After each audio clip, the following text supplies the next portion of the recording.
ഈ മൊമെന്റ് ഞാൻ മരിച്ചുപോയി ഞാൻ എൻ്റെ മനസ്സിൽ ഒന്നുമില്ല. ആ വ്യക്തിക്ക് നമ്മളൊരു ഡിസ്റ്റർബൻസ് ആണെങ്കിൽ why we should stay back there എന്നുള്ളതാണ്. ഇപ്പൊ ആള് സന്തോഷമായിട്ട് ജീവിക്കുന്നുണ്ട്. ഒരു വീടൊക്കെ പണിതു ആരോ പറഞ്ഞു. കരഞ്ഞ് കാല് പിടിച്ച് സാബേട്ടാന്നൊക്കെ പറഞ്ഞു. അതൊന്നും നടക്കാണ്ടായപ്പോ നല്ല ഭീഷണിയായിരുന്നു ഞാൻ. നമ്മുടെ സ്റ്റേറ്റ് ഓഫ് മൈൻഡ് ആണ് നമ്മൾ എന്താക്കുന്നു എന്ന് തീരുമാനിക്കുന്നത്. എല്ലാം ഉണ്ടായിട്ട് നമുക്ക് സന്തോഷിക്കാൻ പറ്റില്ല. There is not at all a perfect time for happiness. ഒരു പെണ്ണ് മരിക്കുന്നവരെ അവിടെ തന്നെ നിൽക്കണം. ഭർത്താവ് തല്ലി കൊന്നു കഴിയുമ്പോൾ അയ്യോ എന്നാലും അവള് മരിച്ചൂലേ. കാരണം ആളുകൾക്ക് കരയാൻ ഒരു അവസരം കൊടുക്കുക എന്ന് പറയുന്നത് ഭയങ്കര വലിയ കാര്യമാണ്. പലരും വിചാരിക്കുന്നത് കരയുന്നത് നമ്മൾ വീക്ക് ആവുമ്പോഴാണ്. തെറ്റാണ്. എന്റെ മക്കൾ രണ്ടുപേർക്കും എന്നെ അമ്മ എന്ന് വിളിക്കാൻ ഭയങ്കര ബുദ്ധിമുട്ടാണ്. മൂത്ത മകൾ ഇത്രയും നാള് നിഷാന്ന് വിളിച്ചിരുന്നത്. എല്ലാവരോടും ഭയങ്കര ഗ്രഡ്ജായി റിവഞ്ചായി. പിന്നെ അപ്പൊ ഈ ദേഷ്യം മുഴുവൻ ഞാൻ തീർക്കാൻ പഠിച്ചിട്ടാണ്. എനിക്കൊരു സിംഗിൾ റൂം ഉണ്ടായിരുന്നു. ആ റൂമിനുള്ള അടച്ചിരിക്കും. പുസ്തകം മുഴുവൻ ഇങ്ങനെ മകപ്പ് ചെയ്ത് പഠിക്കും. മുഴുവൻ പോയിരുന്ന് എഴുതും. ഫുൾ മാർക്ക് വാങ്ങും. 10th പഠിക്കുമ്പോൾ എനിക്ക് ഡിസ്റ്റിങ്ഷൻ ഉണ്ടായിരുന്നു. ഡിസ്റ്റിങ്ഷൻ മാർക്ക് വാങ്ങി കഴിഞ്ഞപ്പോൾ നമ്മൾ വിചാരിച്ചു നമ്മളിപ്പോൾ പിടിച്ച് സെന്റ് മേരീസിൽ ഫസ്റ്റ് ഗ്രൂപ്പ് എടുത്ത് പഠിപ്പിക്കുന്നു. ഞാനിങ്ങനെ ഫസ്റ്റ് ഗ്രൂപ്പ് ക്ലാസ്സിൽ ഇങ്ങനെ ഇരിക്കുക. അപ്പൊ നമ്മളെ ഫസ്റ്റ് ഡേ വന്ന് ടീച്ചർ ഇങ്ങനെ അറ്റൻഡൻസ് വിളിക്കില്ല, ഇങ്ങനെ ഓരോരുത്തരുടെ പേര് ഇങ്ങനെ വിളിക്കില്ല. എന്റെ പേര് വിളിക്കുന്ന നേരത്ത് പെട്ടെന്ന് ഒരു പ്യൂൺ ക്ലാസ്സിൽ വന്ന് പറയാണ് ഇങ്ങനെ summon is waiting for you. അവിടെ നിഷ റാഫേലിനെ വെയിറ്റ് ചെയ്തിട്ട് അവിടെ ഓഫീസ് റൂമിൽ ഒരാൾ ഇരിക്കുന്നുണ്ടെന്ന് പറയാണ്. നമ്മളവിടെ പോകുമ്പോൾ പപ്പ അവിടെ പ്രിൻസിപ്പളുടെ റൂമിൽ ഇരിക്കുന്നുണ്ട്. ഈ കുട്ടീനെ ഈ ഗ്രൂപ്പ് എടുത്ത് പഠിപ്പിച്ചു കഴിഞ്ഞിട്ടുണ്ടെങ്കിൽ നമ്മൾ ഫീ അടക്കില്ല, 3rd ഗ്രൂപ്പിലേക്ക് മാറ്റിക്കോളൂ എന്ന് പറഞ്ഞു. 18 വയസ്സിൽ കെട്ടിച്ചു വിടാള് പിള്ളേർ പഠിച്ചിട്ടൊന്നും കാര്യമില്ല എന്ന് പറഞ്ഞിട്ട് അന്നാണ് പപ്പയുടെ ഒരു യഥാർത്ഥ മുഖം പുറത്തേക്ക് എടുക്കുന്നത്. പപ്പയോട് ഞാൻ ഇതുവരെയും മിണ്ടിയിട്ടില്ല. മരിക്കുന്നവരെയും നേർക്ക് നേർന്ന് പപ്പാന്ന് വിളിച്ചിട്ടില്ല. മരിച്ചിട്ട് ശവം കൊണ്ടുപോകുന്ന സമയത്താണ് കുടുംബക്കാർ പറഞ്ഞത് മരിക്കുമ്പോൾ ലാസ്റ്റ് നെറ്റിയിൽ ഒരു അന്ത്യചുംബനം കൊടുക്കാന്ന് പറഞ്ഞൊരു സംഭവം ഉണ്ടല്ലോ. അത് കൊടുക്കാൻ പറഞ്ഞപ്പോ ഞാൻ പറഞ്ഞു എനിക്ക് പറ്റുന്നില്ല. സിനിമ സ്വപ്നം കാണുന്നവർക്ക് Chavara film school Kochi. Behind the സക്സസിലേക്ക് ലൈഫ് നെറ്റ് TV പ്രേക്ഷകർക്ക് എല്ലാവർക്കും സ്വാഗതം. ഇന്ന് എന്നോടൊപ്പം ബിഹൈൻഡ് ദ സക്സസിലുള്ള വ്യക്തി എന്നെ ഒരുപാട് അതിശയിപ്പിച്ച ഒരു വ്യക്തിത്വമാണ്. ഞാൻ എത്രയോ സെലിബ്രിറ്റീസ് ആയിട്ടുള്ള ആൾക്കാരെയും ഒരുപാട് വ്യക്തിത്വങ്ങൾ ഇൻ്റർവ്യൂ ചെയ്തിട്ടുണ്ട്. പക്ഷേ ഞാൻ ഇന്ന് വരേക്കും മിങ്കിൾ ചെയ്തിട്ടില്ലാത്ത, ഇൻ്റർവ്യൂ ചെയ്തിട്ടില്ലാത്ത തരത്തിലുള്ള ഒരു എൻറ്റയർലി ഡിഫറെൻ്റ് ആയിട്ടുള്ള ഒരു പേഴ്സണാലിറ്റി തന്നെയാണ് ഇന്ന് എന്നോടൊപ്പം ഉള്ളത്. വളരെ എക്സ്ക്ലൂസീവ് ആയിട്ടുള്ള ഒരു പേഴ്സൺ. ഇദ്ദേഹത്തിൻ്റെ നിർബന്ധമാണ് തൻ്റെ ചുറ്റിനുമുള്ള എല്ലാവരും എപ്പോഴും ചിരിച്ചുകൊണ്ടിരിക്കണം എന്നുള്ളത്. അങ്ങനെ മറ്റുള്ളവരെ ചിരിപ്പിക്കാനായിട്ട് മാക്സിമം എഫേർട്ട് എടുത്ത് ചെയ്യുന്ന ഒരു വ്യക്തി. പക്ഷേ എനിക്ക് പലപ്പോഴും ഫീൽ ചെയ്തിട്ടുണ്ട് അങ്ങനെ മറ്റുള്ളവരെ ചിരിപ്പിക്കാനും അവരിലെ സന്തോഷത്തിന് വേണ്ടിയിട്ട് വിതുമ്പോഴും ഇടയ്ക്കൊക്കെ എപ്പോഴോ അവർ വിതുമ്പി നിൽക്കുകയാണെന്ന് എനിക്ക് പലപ്പോഴും തോന്നിയിട്ടുണ്ട്. യെസ്, ഇന്ന് എന്നോടൊപ്പം ഡോക്ടർ നിഷ റാഫേൽ. എല്ലാവരും സ്നേഹത്തോടെ വിളിക്കുന്ന നിഷ ടീച്ചർ. ഹലോ, നമസ്കാരം. എനിക്ക് ഒരുപാട് സന്തോഷമാണ്. ഒരു ഇന്റർവ്യൂവിൽ കയറുമ്പോ തന്നെ നല്ലൊരു ഇൻട്രോ കേട്ടി.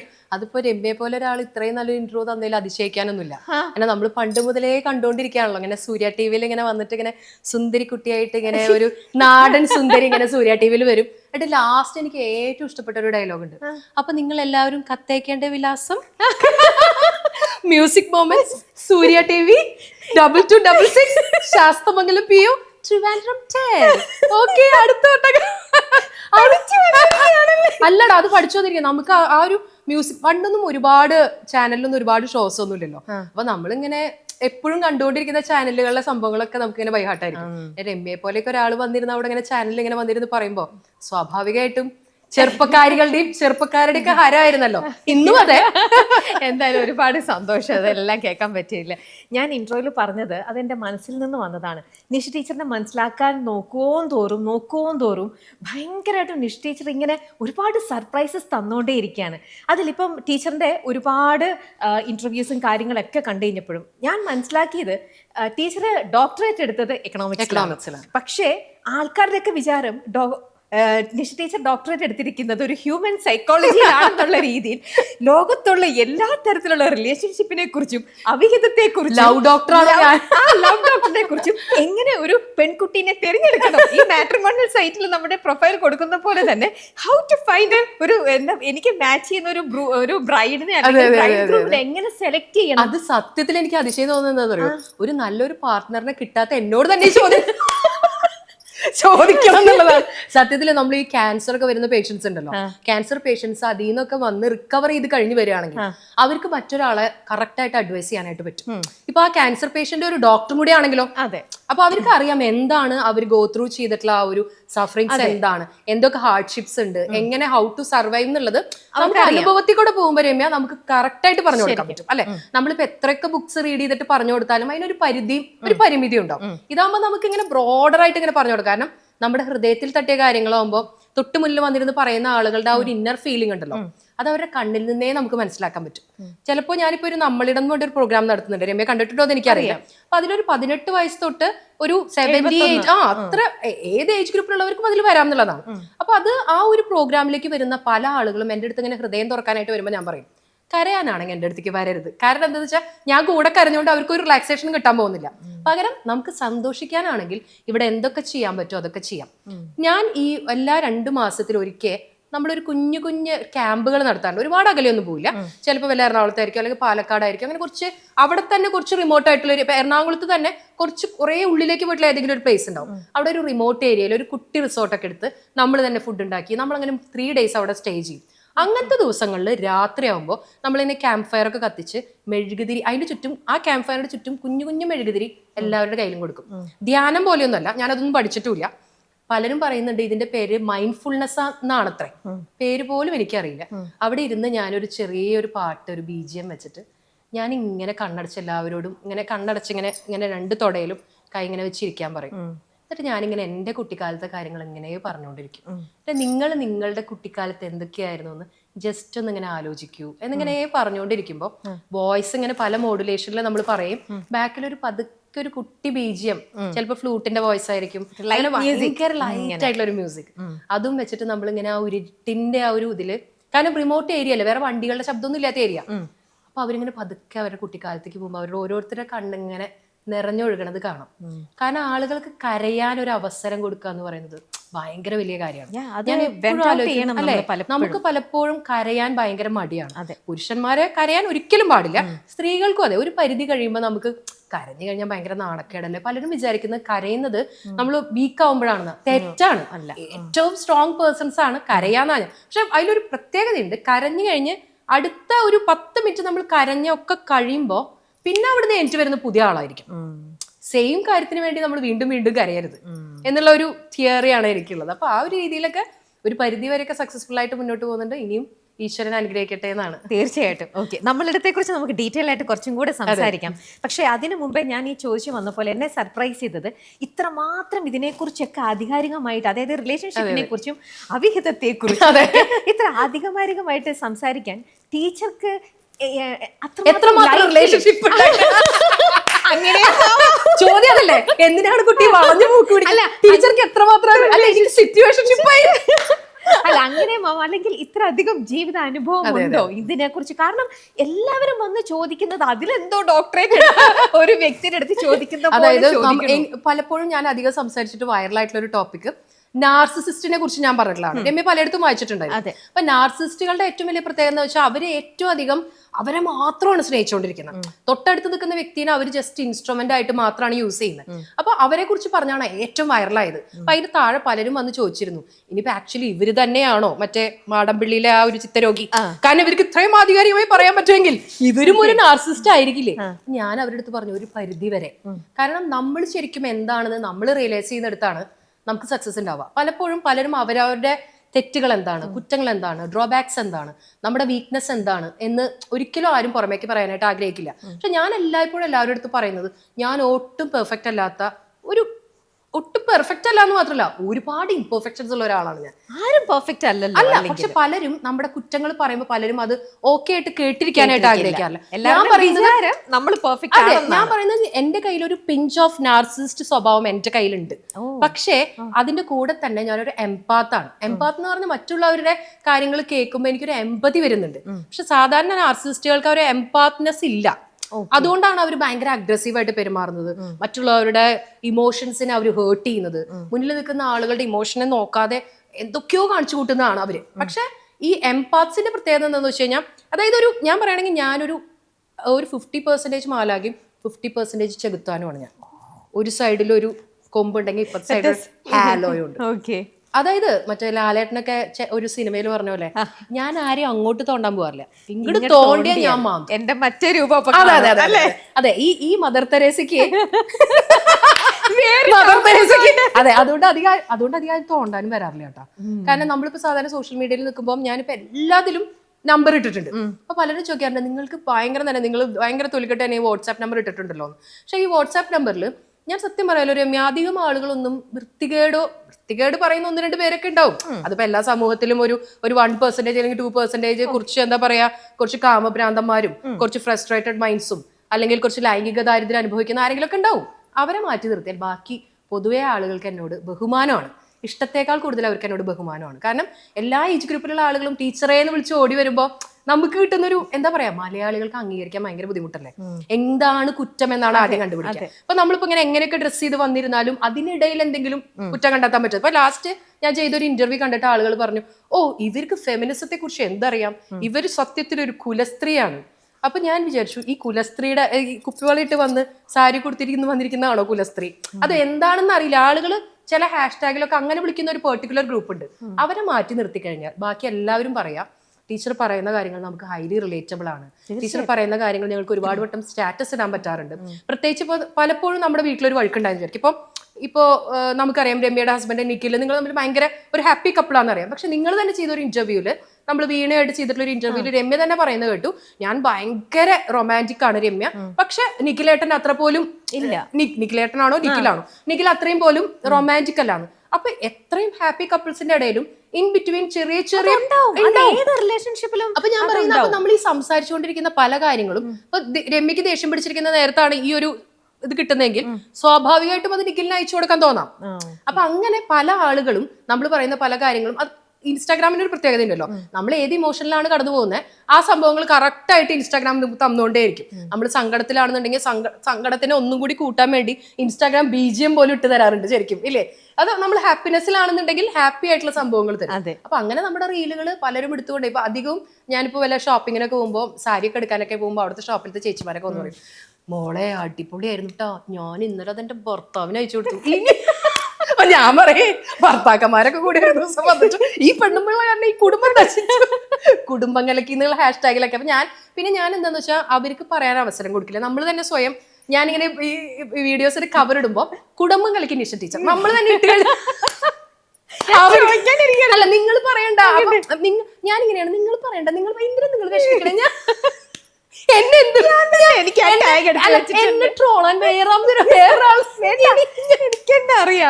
എന്നെ ട്രോളാൻ എനിക്കറിയാന്നുള്ളതാണ് നമ്മുടെ ഒരു രീതി.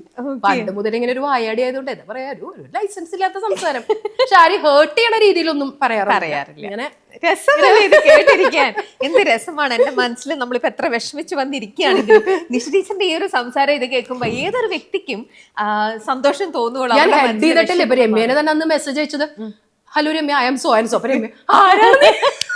അത് ഞാൻ ഇത് ഇത്രയും ഇന്റർവ്യൂ ചെയ്യുമ്പോൾ ചിലർക്ക് ഭയങ്കര പേടിയുണ്ട്, എന്തായിരിക്കും ചോദിക്കാൻ പോവുക, എന്തൊക്കെയാണെന്ന് അറിയുന്നത്. അവർക്ക് ചിലർക്ക് ടെൻഷൻ ഉണ്ട്, ചിലർ കൂളാണ്. ഇത് എന്നെ ഇട്ട് വട്ടച്ചിട്ട് ഇത്രയധികം ഞാൻ റിസർച്ച് ചെയ്യുന്നതിനെക്കാട്ടിലും തിരിച്ചും റിസർച്ച് ചെയ്ത് വന്നിരിക്കുന്ന ഒരാൾ. അതാണ് ഞാൻ ഇന്നലെ ചോദിച്ചത്. ആക്ച്വലി നമ്മളുടെ ഒരു സെയിം ഏജ് അല്ലേന്ന്. കാരണം ഇങ്ങനെ ഗൂഗിൾ ചെയ്തുകൊണ്ടിരിക്കുകയാണ്. രമ്യ നിഖിൽ എന്ന് അടിക്കുമ്പോൾ ഒരുപാട് രമ്യകള് സെലിബ്രിറ്റി ലെവലിലുണ്ട്. അപ്പൊ ഈ ഒരു പേരടിക്കുമ്പോ, ഫുൾ നെയിം അടിക്കുമ്പോൾ വേറെ ഒരുപാട് പേജുകൾ കഷ്ടപ്പെട്ടിട്ടാണ് പഴയ എല്ലാ വീഡിയോകളൊക്കെ തപ്പിയെടുത്ത് മ്യൂസിക് മൊമെന്റ്സ് ഒക്കെ കണ്ട് ഞാൻ ഇന്നലെ രോമാഞ്ചം പുളകിതേ. അതിന്റെ ഹാങ് ഓവർ ആണ് തുടങ്ങിയപ്പോൾ തന്നെ പറഞ്ഞു വിട്ടത്. അതിന്റെ ഒപ്പം തന്നെ മറ്റേ നിഖിലിന്റെ മറ്റേ ഷോയും ഭയങ്കര ഫേമസ് ആയിരുന്നു, സിംഗ് ആൻഡ് വിന്നും ഭയങ്കര ഫേമസ് ആയിരുന്നു. അപ്പൊ നമ്മുടെ എന്താ പറയാ, അതൊരു നല്ലൊരു സുവർണ്ണ കാലഘട്ടം അല്ലേ? കാലഘട്ടം തന്നെയായിരുന്നു. അപ്പോൾ നമുക്ക് ഇന്ന് ഇത്തരത്തിൽ ടീച്ചറിന്റെ പൊതുവെ ഇന്റർവ്യൂകളിൽ കണ്ടുപോകുന്ന തരത്തിലുള്ള ആ ഒരു മാറ്റേഴ്സിനെ കുറിച്ച് ഒന്നും സംസാരിക്കാം. റിലേഷൻഷിപ്പും വിട്ടേക്കാം. അതൊക്കെ അല്ല, റിലേഷൻഷിപ്പിൽ തന്നെയും എന്താ പറയാ, ഒരു ബോയും ഒരു ഗേളും തമ്മിലുള്ള റിലേഷൻഷിപ്പിനെ കുറിച്ചുള്ളതാണ് ഇതുവരെ വന്നിരിക്കുന്നത്. നമുക്കത് വിട്ടിട്ട് ഞാൻ മനസ്സിലാക്കിയെടുത്തോളം ഇപ്പം ടീച്ചർക്ക് തന്നെ ടീച്ചറിൻ്റെതായിട്ട് തന്നെ പറഞ്ഞിരിക്കുന്ന ഒരു കാര്യമാണ്, ഒരു സക്സസ്ഫുൾ ആയിട്ടുള്ളൊരു എന്താ പറയാ വൈഫ് എന്നുള്ള രീതിയിൽ സക്സസ്ഫുൾ അല്ല, പക്ഷെ നല്ലൊരു മകൾ എന്നുള്ള രീതിയിൽ അല്ലെങ്കിൽ നല്ലൊരു അമ്മ എന്നെ ഏറ്റവും കൂടുതൽ അട്രാക്ട് ചെയ്തതാണ്. നമുക്ക് നമുക്ക് അവിടെ നിന്ന് തുടങ്ങാം. തീർച്ചയായും. ആ ഒരു പാരന്റിങ്ങിനെ കുറിച്ച്, ആ ഒരു റിലേഷൻഷിപ്പിനെ കുറിച്ച് നമുക്ക് സംസാരിക്കാം. അമ്മയും മക്കളും തമ്മിലുള്ള ബന്ധം, അതും നമ്മളോടൊപ്പം ചേർത്ത് നിൽക്കാൻ പറ്റുന്ന ഒരു പെൺകുട്ടികളുടെ അമ്മ എന്ന് പറയുമ്പോൾ അതൊരു വല്ലാത്തൊരു ഫീലിംഗ്. ഇപ്പൊ ഞാനിങ്ങനെ രമ്യനെ കുറിച്ച് സെർച്ച് ചെയ്തപ്പോ മാനവി, ഒരു മകളല്ലേ, മാൻവി. അപ്പൊ മാൻവിയുടെ കാര്യങ്ങളൊക്കെ ഞാൻ കണ്ടു. അപ്പൊ നിങ്ങൾ ഒന്നിച്ച് ജോയിന്റ് ആയിട്ടുള്ള ഒരുപാട് വീഡിയോസ് കണ്ടു. അപ്പൊ അതില് രമ്യ തന്നെ പറയുന്ന ഒരു കാര്യം ഞാൻ കേട്ടു, മാൻവിക്ക് നമ്മൾ രണ്ടുപേരിലും ഏറ്റവും ഇഷ്ടം നിഖിലിനോടാണ്. പക്ഷെ ഞാൻ കുറച്ച് അസൂയാവഹമായി അത് നോക്കിയിരിക്കാറുണ്ട്, എന്റെ അമ്മ പോലും അത് പറയാറുണ്ട് എന്ന് രമ്യ പറഞ്ഞു. സത്യത്തില് കുട്ടികൾക്ക് ആരോടാണ് കൂടുതൽ ഇഷ്ടം തോന്നുന്നത് എന്നുള്ളത് വളരെ ഇമ്പോർട്ടന്റ് ഫാക്ടറാണ്. ഞാൻ മനസ്സിലാക്കിയെടുത്തോളം നിങ്ങളുടെ രണ്ടുപേരുടെ ഇടയിൽ രമ്യയാണ് കുറച്ചുകൂടി സ്ട്രിക്റ്റ് ആയിട്ടുള്ളത്, നിഖിൽ കുറച്ചും കൂടി അല്ല വ്യത്യാസമുണ്ട്. അത് എഗെയിൻ സിറ്റുവേഷൻ അനുസരിച്ച്. എന്നാലും ഇപ്പോഴും അത് ആ ഇന്റർവ്യൂ ഇപ്പൊ 2 ഇയർ ഇപ്പോഴും അവള് കുറച്ചും കൂടെ വലുതായി. എന്നാലും അവൾ എല്ലാം ഇൻ ആൻഡ് ഔട്ട് എല്ലാം ഷെയർ ചെയ്ത് എന്റെ അടുത്ത് തന്നെയാണ്. നിഖിൽ എന്ന് പറയുന്നത് അവൾക്ക് ജസ്റ്റ് ഫ്രണ്ടാണ്. അവൾക്ക് പില്ലോ ഫൈറ്റ് ചെയ്യാൻ അവൾ ഇപ്പോഴും വന്ന് നോക്കിക്കഴിഞ്ഞാൽ നിഖിലും ആളും കൂടി കാറ്റഗറിയിൽ പെടുന്ന ആളാണ് ഞാൻ. അതായത് ഞാൻ ഒരിക്കലും എന്റെ മക്കള് രണ്ടുപേർക്കും എന്നെ അമ്മ എന്ന് വിളിക്കാൻ ഭയങ്കര ബുദ്ധിമുട്ടാണ്. മൂത്ത മകൾ ഇത്രയും നാള് നിഷ എന്ന് വിളിച്ചിരുന്നത്. അപ്പൊ നാട്ടുകാരെ ബോധിപ്പിക്കാൻ വേണ്ടി ടീച്ചറും നിഷമ്മ വരെയൊക്കെ എത്തിയിട്ടുണ്ട്. ഞാൻ പറയും പുറത്തൊക്കെ വെച്ചിട്ട് നിഷ എന്ന് വിളിക്കുമ്പോ ഞാൻ അപ്പൂസേ, അപ്പൊ അമ്മ എന്ന് ഞാൻ അപ്പുറത്ത് വിളിച്ചിട്ടുണ്ടായിരുന്നു. അതായത് കാരണം അവരെ സംബന്ധിച്ച് അങ്ങ് അത്രയും ഫ്രണ്ട്ലി ആണ്. അപ്പൊ ഞാനിപ്പോ താമസിക്കുന്നത് എന്റെ വീട്ടിലാണ്, അതായത് എന്റെ അമ്മയുടെ കൂടെയാണ് നിൽക്കുന്നത്. അമ്മയുണ്ട്, അനുജനുണ്ട്, അനിയനും വിവാഹം കഴിച്ചിട്ടില്ല. അപ്പൊ അമ്മയാണ് ശരിക്കും അവരെ ഭയങ്കര ഉത്തരവാദിത്തത്തോടു കൂടി നോക്കുന്നത്. അതായത് ആരെങ്കിലും ഒരാൾക്കൊരു പരിപൂർണ്ണ ഉത്തരവാദിത്തമാണ്. ഞാൻ മക്കൾക്ക് വേണ്ട എന്താ പറയാ, സാധാരണ ക്ലീശേ കുടുംബങ്ങളിലെ അച്ഛന്മാർ ചെയ്യുന്ന കാര്യങ്ങളുണ്ടല്ലോ. അതായത് വല്ലപ്പോഴും ഒരിക്കൽ മാത്രം മക്കളെ പുറത്തേക്ക് കൊണ്ടുപോവാ, ഔട്ടിങ്, അവർക്കുള്ള സാധനങ്ങളൊക്കെ പ്രൊവൈഡ് ചെയ്യുക, അവർക്ക് ഇഷ്ടമുള്ള സാധനങ്ങൾ എന്താന്ന് പറഞ്ഞാൽ അതിന് വേണ്ടി കൊണ്ടുപോവാ, അല്ലെങ്കിൽ അവരുടെ ഫീസ് അടയ്ക്കുക. ഞാൻ ഇപ്പൊ ഇത് കേൾക്കുമ്പോൾ ബാക്കിയുള്ളവർ പറയും അപ്പൊ ഞങ്ങൾ സിംഗിൾ പാരന്റ്സോ എന്ന് ചോദിക്കുന്ന ആ ചോദ്യം ഉണ്ടല്ലോ, അത് ഞാൻ പറഞ്ഞത് അത് ക്ലീശേ. സാധാരണഗതിയിൽ അങ്ങനെയല്ല. പ്രൊവൈഡ് ചെയ്യുന്നത് സാധാരണ അച്ഛന്മാരെ കുട്ടികൾക്ക് കൂടുതൽ ഇഷ്ടം അവരെ വല്ലപ്പോഴേ കാണുന്നുള്ളൂ, അല്ലെങ്കിൽ കുട്ടികൾ പറയുന്ന എല്ലാ കാര്യവും നടത്തി കൊടുക്കുന്നത് അച്ഛന്മാരാണ്. അതേസമയം അമ്മമാരെന്ന് പറഞ്ഞ കുട്ടികളുടെ പിന്നാലെ ഓടി പഠിക്ക് എന്ന് പറഞ്ഞ്, അല്ലെങ്കിൽ മാർക്ക് കുറയുമ്പോൾ ചീത്ത പറഞ്ഞ്, അങ്ങനെയൊക്കെ ആകുമ്പോൾ അമ്മമാരെ അവരെ സംബന്ധിച്ച് എപ്പാ നോക്കിയാലും അങ്ങനെയല്ലേ. പക്ഷെ ഞാൻ നേരെ ട്വിസ്റ്റാ. അതെന്താ വെച്ചാൽ എന്റെ ചെറുപ്പത്തിൽ എന്നെ വളർത്തിയത് ഭയങ്കര സ്ട്രിക്റ്റ് ആയിട്ടാണ്. അതായത് കംപ്ലീറ്റ്ലി സ്ട്രിക്റ്റ് ഫാമിലിയിൽ നിന്നാണ് ഞാൻ വരുന്നത്. അപ്പൊ ഒട്ടും സംസാരിക്കാത്ത ഒരു വ്യക്തിയായിരുന്നു. അമ്മ അത്രയും പോലും സംസാരിക്കില്ല. അപ്പൊ ഞങ്ങൾ 3 മക്കളാ, ഞാൻ മൂത്ത ആളാ, അനിയനും അനിയത്തിയും സംസാരിക്കില്ല. അതായത് ഒരു അവാർഡ് പടം. അപ്പൊ ഇത് ഇത്രയും വായാടി ഉണ്ടായിരുന്നത്? പപ്പയുടെ അമ്മ ഭയങ്കര വാചകടിയാന്ന് പറഞ്ഞു കേട്ടിട്ടുണ്ട്. ഞാൻ അതാണ് വന്നിരിക്കുന്നത്. അതെ, പപ്പയുടെ അമ്മ. ഞാൻ കണ്ടിട്ടില്ല അവര് ഞാനൊക്കെ ജനിക്കുമ്പോഴേക്കൊക്കെ അവര് മരിച്ചിട്ടുണ്ട്, ഞാൻ കണ്ടിട്ടില്ല. പപ്പയുടെ അമ്മ ഭയങ്കര ജിൽ ഒരു അമ്മമ്മയാന്ന് പറഞ്ഞു കേട്ടിട്ടുണ്ട്. ചട്ടമുണ്ടൊക്കെ പാലിയൊരു സൈഡാണ് പപ്പയുടെ. അപ്പൊ അവര് ഭയങ്കര എന്താ പറയാ, ഏതൊരു സിനിമയിൽ ഉഷാ ഉദുപ്പ് ഒരു ക്യാരക്ടർ കുറച്ചൊരു അതുപോലെ ഒരു സ്ട്രോങ് ലേഡി ആയിരുന്നു അമ്മാമ്മ എന്നൊക്കെ ഞാൻ പറഞ്ഞു കേട്ടിട്ടുണ്ട്. അപ്പൊ അവരുടെ വാചകടിയാണ് എനിക്ക് കിട്ടിയത് പോലും. അതെ. അപ്പൊ ഈ ചെറുപ്പത്തിലെ തന്നെ കുടുംബത്തിൽ അച്ഛനും അമ്മയും അനിയനും അനിയത്തി ഇവരെല്ലാരും ഒരു മൂകം അവാർഡ് സിനിമയായിട്ട് ഇരിക്കുമ്പോൾ ഒരാൾ മാത്രം ഫുൾ ടൈം അവിടെ നിർത്തിയിട്ടില്ല എന്നെ സഹിക്കാൻ പറ്റാണ്ട് തുടക്കത്തില് കൊണ്ട് തള്ളി എന്റെ അമ്മാമ്മയുടെ അടുത്ത് കൊണ്ടുപോകും. അതൊരു ബ്യൂട്ടിഫുൾ ലൈഫായിരുന്നു. കാരണം ഒരു 10 വയസ്സ് വരെ അമ്മയുടെ അമ്മയാണ് ആള്. ഇങ്ങനെ ഒരു പാവ അമ്മാമ്മയാണ്. അതായത് ഭയങ്കര, അതായത് ലളിത പത്മിനി രാഗിണിയുടെ ഒക്കെ പോലെയാണ്. കണ്ട ഹൈറ്റ് ഒന്നുമില്ല, കഷ്ടി ഒരു 4'2" ഉയരുള്ളൂ, കുട്ടി സ്രാങ്ക് പോലെയാ. പക്ഷെ ഇങ്ങനെ ഒരു തക്കിട് കൊണ്ടുവച്ച അമ്മാമ്മ അമ്മ വർത്താനൊക്കെ പറയും. ഇങ്ങനെ എന്നെ പോലെ കുറെ കലബിലിയല്ല, മോളെ മോനെ എന്നൊക്കെ വിളിച്ച് വളരെ ശാന്തമായ. എനിക്ക് അങ്ങനെ ശാന്തമായിട്ട് സംസാരിക്കാറില്ല. എനിക്ക് ഇങ്ങനെ മാത്രം. അമ്മാമ്മ അങ്ങനെയല്ല. അമ്മ ഭയങ്കരമായിട്ട് പാമ്പർ ചെയ്ത് മോളെ കുട്ടാന്നൊക്കെ വിളിച്ച് എന്നെ സംബന്ധിച്ച് എന്നെ ആരൊക്കെ റെസ്ട്രിക്ട് ചെയ്യുന്നോ അതിനെ റിബൽ ചെയ്ത് നിൽക്കാനുള്ള ഒരു ടെൻഡൻസി എനിക്ക് ഭയങ്കര കൂടുതൽ. നിഷ അത് ചെയ്യരുതെന്ന് പറഞ്ഞാൽ ഞാൻ ചെയ്തപ്പോ എന്താ ഞാൻ ചെയ്യും അങ്ങനെ. അതേസമയം അമ്മാമിക്ക് അറിയാം കുട്ടാ അത് ചെയ്യാൻ പാടില്ല മോളെ എന്ന് പറയുമ്പോ ആ കുട്ടാവിളിയിൽ ഞാൻ വീണു. മറ്റേ കത്തി താഴെ ഇടറാന്ന് പറഞ്ഞ അത് ഭയങ്കര സ്നേഹത്തില് അതിലെല്ലാം തിലകൻ മോനെ കത്തി താഴെ ഇടറാ എന്ന് പറയുമ്പോ ഇടില്ലേ, ആ മോനെ മോളെ എന്നൊക്കെ വിളിച്ച ഭയങ്കര പ്രശ്നമാണ്. തീർന്ന് മോളെ എന്നൊക്കെ വിളിച്ച കഴിഞ്ഞു. നിഷക്കുട്ടി എന്നൊക്കെ വിളിച്ച പിന്നെ ഫ്ലാറ്റ് ആണ്. അതേസമയം ഭീഷണിപ്പെടുത്തിയ ഭയങ്കര പ്രശ്നമാണ്. അപ്പൊ അങ്ങനെയാണ് അമ്മാമ്മയും ചെല്ലക്കുട്ടിയും ഇങ്ങനെ നിങ്ങൾ ഇങ്ങനെ സ്നേഹിച്ചൊക്കെ ഇങ്ങനെ വളരുമ്പോ ഞാൻ പക്ഷേ ഇന്റർവ്യൂയിൽ ഏതിലോ കണ്ടിട്ടുണ്ട്, ചെറുപ്പത്തിലൊക്കെ എന്റെ മുഖം ഏത് സമയം സ്മൈലി ഇങ്ങനെയാണ്, ചിരിക്കാൻ പോലും ഞാൻ കല്യാണം കഴിഞ്ഞ സമയത്താണ് ഞാൻ പറഞ്ഞത്. ഓ ആ സമയത്ത് കല്യാണം കഴിഞ്ഞതിന് ശേഷം ചിരിയൊക്കെ മൊത്തത്തിൽ മാഞ്ഞു. കാരണം ഹസ്ബൻഡ് പേര് സാബു എന്നാണ്. ആളിപ്പോ തിരുവനന്തപുരത്ത് വർക്ക് ചെയ്യുന്നത് ജ്വല്ലറിയിലാണ്. ആളെ സംബന്ധിച്ച് ആള് ഭയങ്കര ഹൈലി പ്രാക്ടിക്കൽ ആയിട്ടുള്ള പേഴ്സൺ ആണ്. സാബു എന്ന് പറയുന്ന വ്യക്തിനെ ജ്വല്ലറിയിലൊക്കെ അന്വേഷിച്ചു കഴിഞ്ഞാൽ പെർഫെക്റ്റ് പേഴ്സൺ ആണ്. ആൾ ആള് നല്ലൊരു മകനാണ്, നല്ലൊരു സഹോദരനാണ്, നല്ലൊരു സുഹൃത്താണ്. പക്ഷെ എന്റെ അടുത്തേക്ക് വരുമ്പോ ആളൊരു നല്ല രീതിയിൽ അത് വേറെ ഒന്നും കൊണ്ടല്ല. ആളെ സംബന്ധിച്ചൊരു അങ്ങനെ ഒരു വിവാഹ ജീവിതം ഇഷ്ടമുള്ള ആളായിരുന്നില്ല. ആൾ അങ്ങനെ ഒരു എന്താ പറയാ ഒറ്റയ്ക്ക് ജീവിക്കണം അങ്ങനെ ഒരു ലൈഫായിരുന്നു ആഗ്രഹിച്ചിരുന്നത്. നമ്മുടെ നാട്ടുകാർക്ക് ചില ചിന്തകളുണ്ടല്ലോ, 25 വയസ്സായ അല്ലെങ്കിൽ 28 വയസ്സായ ആളുകൾ നിർബന്ധമായും കെട്ടിയിരിക്കണം. അപ്പൊ അങ്ങനെയൊക്കെ ആവുമ്പോൾ ആൾക്ക് ഈ ഒരു ലൈഫുമായിട്ട് ഒത്തുപോകാൻ പറ്റാത്തതാണ്. സാബു എന്ന് പറഞ്ഞ പേഴ്സൺ വളരെ നല്ലൊരു വ്യക്തിയാണ്. ആള് കല്യാണം കഴിച്ചില്ലായിരുന്നെങ്കിൽ ഞാൻ വേറെ ആരെങ്കിലും കല്യാണം കഴിച്ചു സുഖമായി ജീവിച്ചേനെ. എന്റെ ലൈഫ് പോയി എന്ന് പറഞ്ഞാൽ മതിയല്ലോ. എന്ത് കഷ്ടം, കല്യാണം മാത്രം ചെറുപ്പം തൊട്ട് ചിന്തിച്ചു നടന്ന ഞാനാ. എന്റെ ഇനി എനിക്ക് നല്ല ദുഃഖമുണ്ട്. എനിക്ക് സത്യം കല്യാണം മാത്രം ചിന്തിച്ചു നടന്ന ഞാനും കല്യാണമേ ഇഷ്ടമില്ലാത്ത ഒരാളും തമ്മിൽ കല്യാണം എന്തായിരിക്കും. ഇവർ വിവാഹിതരായാൽ മൂട്ടനടിയായിരുന്നു, അടിടി പൊടിപ്പൂരം. ആദ്യം ഞാൻ കരഞ്ഞു നോക്കി, കാല് പിടിച്ചു നോക്കി, കെട്ടിപ്പിടിച്ചു നോക്കി, ഭീഷണിപ്പെടുത്തി നോക്കി, ഉപദ്രവിച്ചു നോക്കി. എന്നിട്ട് സ്നേഹം കിട്ടില്ല എന്ന് കണ്ടപ്പോ വിട്ടുകളഞ്ഞു. പക്ഷെ എല്ലാ തരം ലെവലും പരീക്ഷിച്ചിട്ടാണ്. കരഞ്ഞ് കാല് പിടിച്ച് സാബേട്ടാന്നൊക്കെ പറഞ്ഞു. അതൊന്നും നടക്കാണ്ടായപ്പോ നല്ല ഭീഷണിയായിരുന്നു ഞാൻ. എത്ര വർഷം ഉണ്ടായിരുന്നു നിങ്ങളുടെ റിലേഷൻ? അയ്യോ അതൊക്കെ ഓർമ്മിക്കാതിരിക്കാൻ നല്ലത്. ഞാൻ കല്യാണം കഴിഞ്ഞത് 2002-ലാണ്. ഇപ്പൊ ഞങ്ങള് സെപ്പറേറ്റഡ് അല്ല, ലീഗലി സെപ്പറേറ്റഡ് അല്ല. പക്ഷെ ഒരു 5 വർഷമായിട്ട് ഞങ്ങള് കണ്ടിട്ടേ ഇല്ല. കോടതിയിൽ കേസും കാര്യങ്ങളൊന്നും ഇല്ല. ആദ്യമായിട്ട് നമ്മൾ കോടതിയിൽ കേസ് കൊടുത്തിരുന്നു, പിന്നെ ഞാൻ തന്നെ അത് വിഡ്രോ ചെയ്തു. അതിന്റെ കാരണം എന്താണെന്ന് വെച്ച് കഴിഞ്ഞാൽ കോടതി ഒരു പെർട്ടിക്കുലർ പോയിന്റ് എത്തുമ്പോൾ കൗൺസിലിംഗ് ഒക്കെ കഴിയുമ്പോൾ കുട്ടികൾ കുറച്ച് ദിവസം ഇവിടെ, കുട്ടികൾ കുറച്ച് ദിവസം അവിടെ എന്നൊക്കെ പറയുമ്പോൾ എനിക്ക് എന്റെ മക്കളെ വിഷമിപ്പിക്കുന്നത് സങ്കടമാണ്. കാരണം ഒരു പാരന്റ്സിന്റെ ഈഗോയ്ക്ക് വേണ്ടിയിട്ട് കോടതി വരാന്തയിൽ നിന്ന് കുട്ടികളെ ഒരു 10 ദിവസം അവിടെ നിർത്താം, 5 ദിവസം ഇവിടെ നിർത്താം. കുട്ടികൾ പ്രായപൂർത്തിയാകുന്നവരെ അമ്മയുടെ കൂടെ, അത് കഴിഞ്ഞ് അച്ഛന്റെ കൂടെ എന്നൊക്കെ പറയുമ്പോൾ കുട്ടികൾ അനുഭവിക്കുന്ന ഒരു ഭീകരമായ അവസ്ഥയാണ്. ഞാൻ എന്നും വിശ്വസിക്കുന്ന ഒരു കാര്യമുണ്ട് രമ്യ, മക്കൾ എന്ന് പറയുന്നത് നമ്മളുടെ ഉത്തരവാദിത്തം എന്നല്ല, അത് നമ്മൾ ചെയ്യേണ്ട ഒരു, അത് ഉത്തരവാദിത്തം എന്നുള്ള വാക്ക് നീക്കി നിർത്താം. നമ്മൾ സ്നേഹത്തോടു കൂടി ചെയ്യേണ്ട ഒരു കടമാന്നും ഞാൻ പറയില്ല, അത് നമ്മൾ ചെയ്തേ പറ്റൂ. അതിനൊരു ഉത്തരവാദിത്തത്തിന്റെ ലേബലിൽ ഇടുമ്പോഴാണ് അത് പ്രശ്നമാവുന്നത്.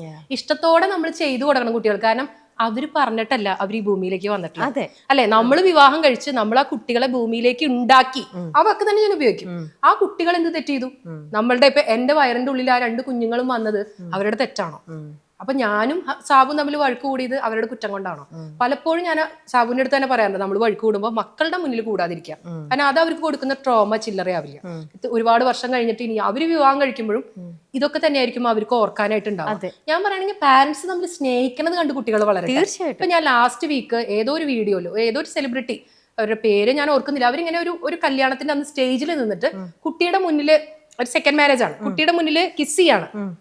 സെക്കൻഡ് മാരേജ് നടത്തുന്ന സമയത്ത് അവരുടെ മകളുടെ മുന്നിൽ അവർ കിസ് ചെയ്തു എന്ന് പറഞ്ഞ് സോഷ്യൽ മീഡിയ എന്തൊക്കെ അടി ഉണ്ടാക്കി. കല്യാണം കഴിക്കാൻ പോകുന്ന 2 പേര് തമ്മിൽ സേവ് ദ ഡേറ്റും അല്ല, സ്റ്റേജിൽ നിന്ന് 10 വയസ്സുകാരുടെ മുന്നിൽ അവർ ഉമ്മ വെച്ചു എന്ന്.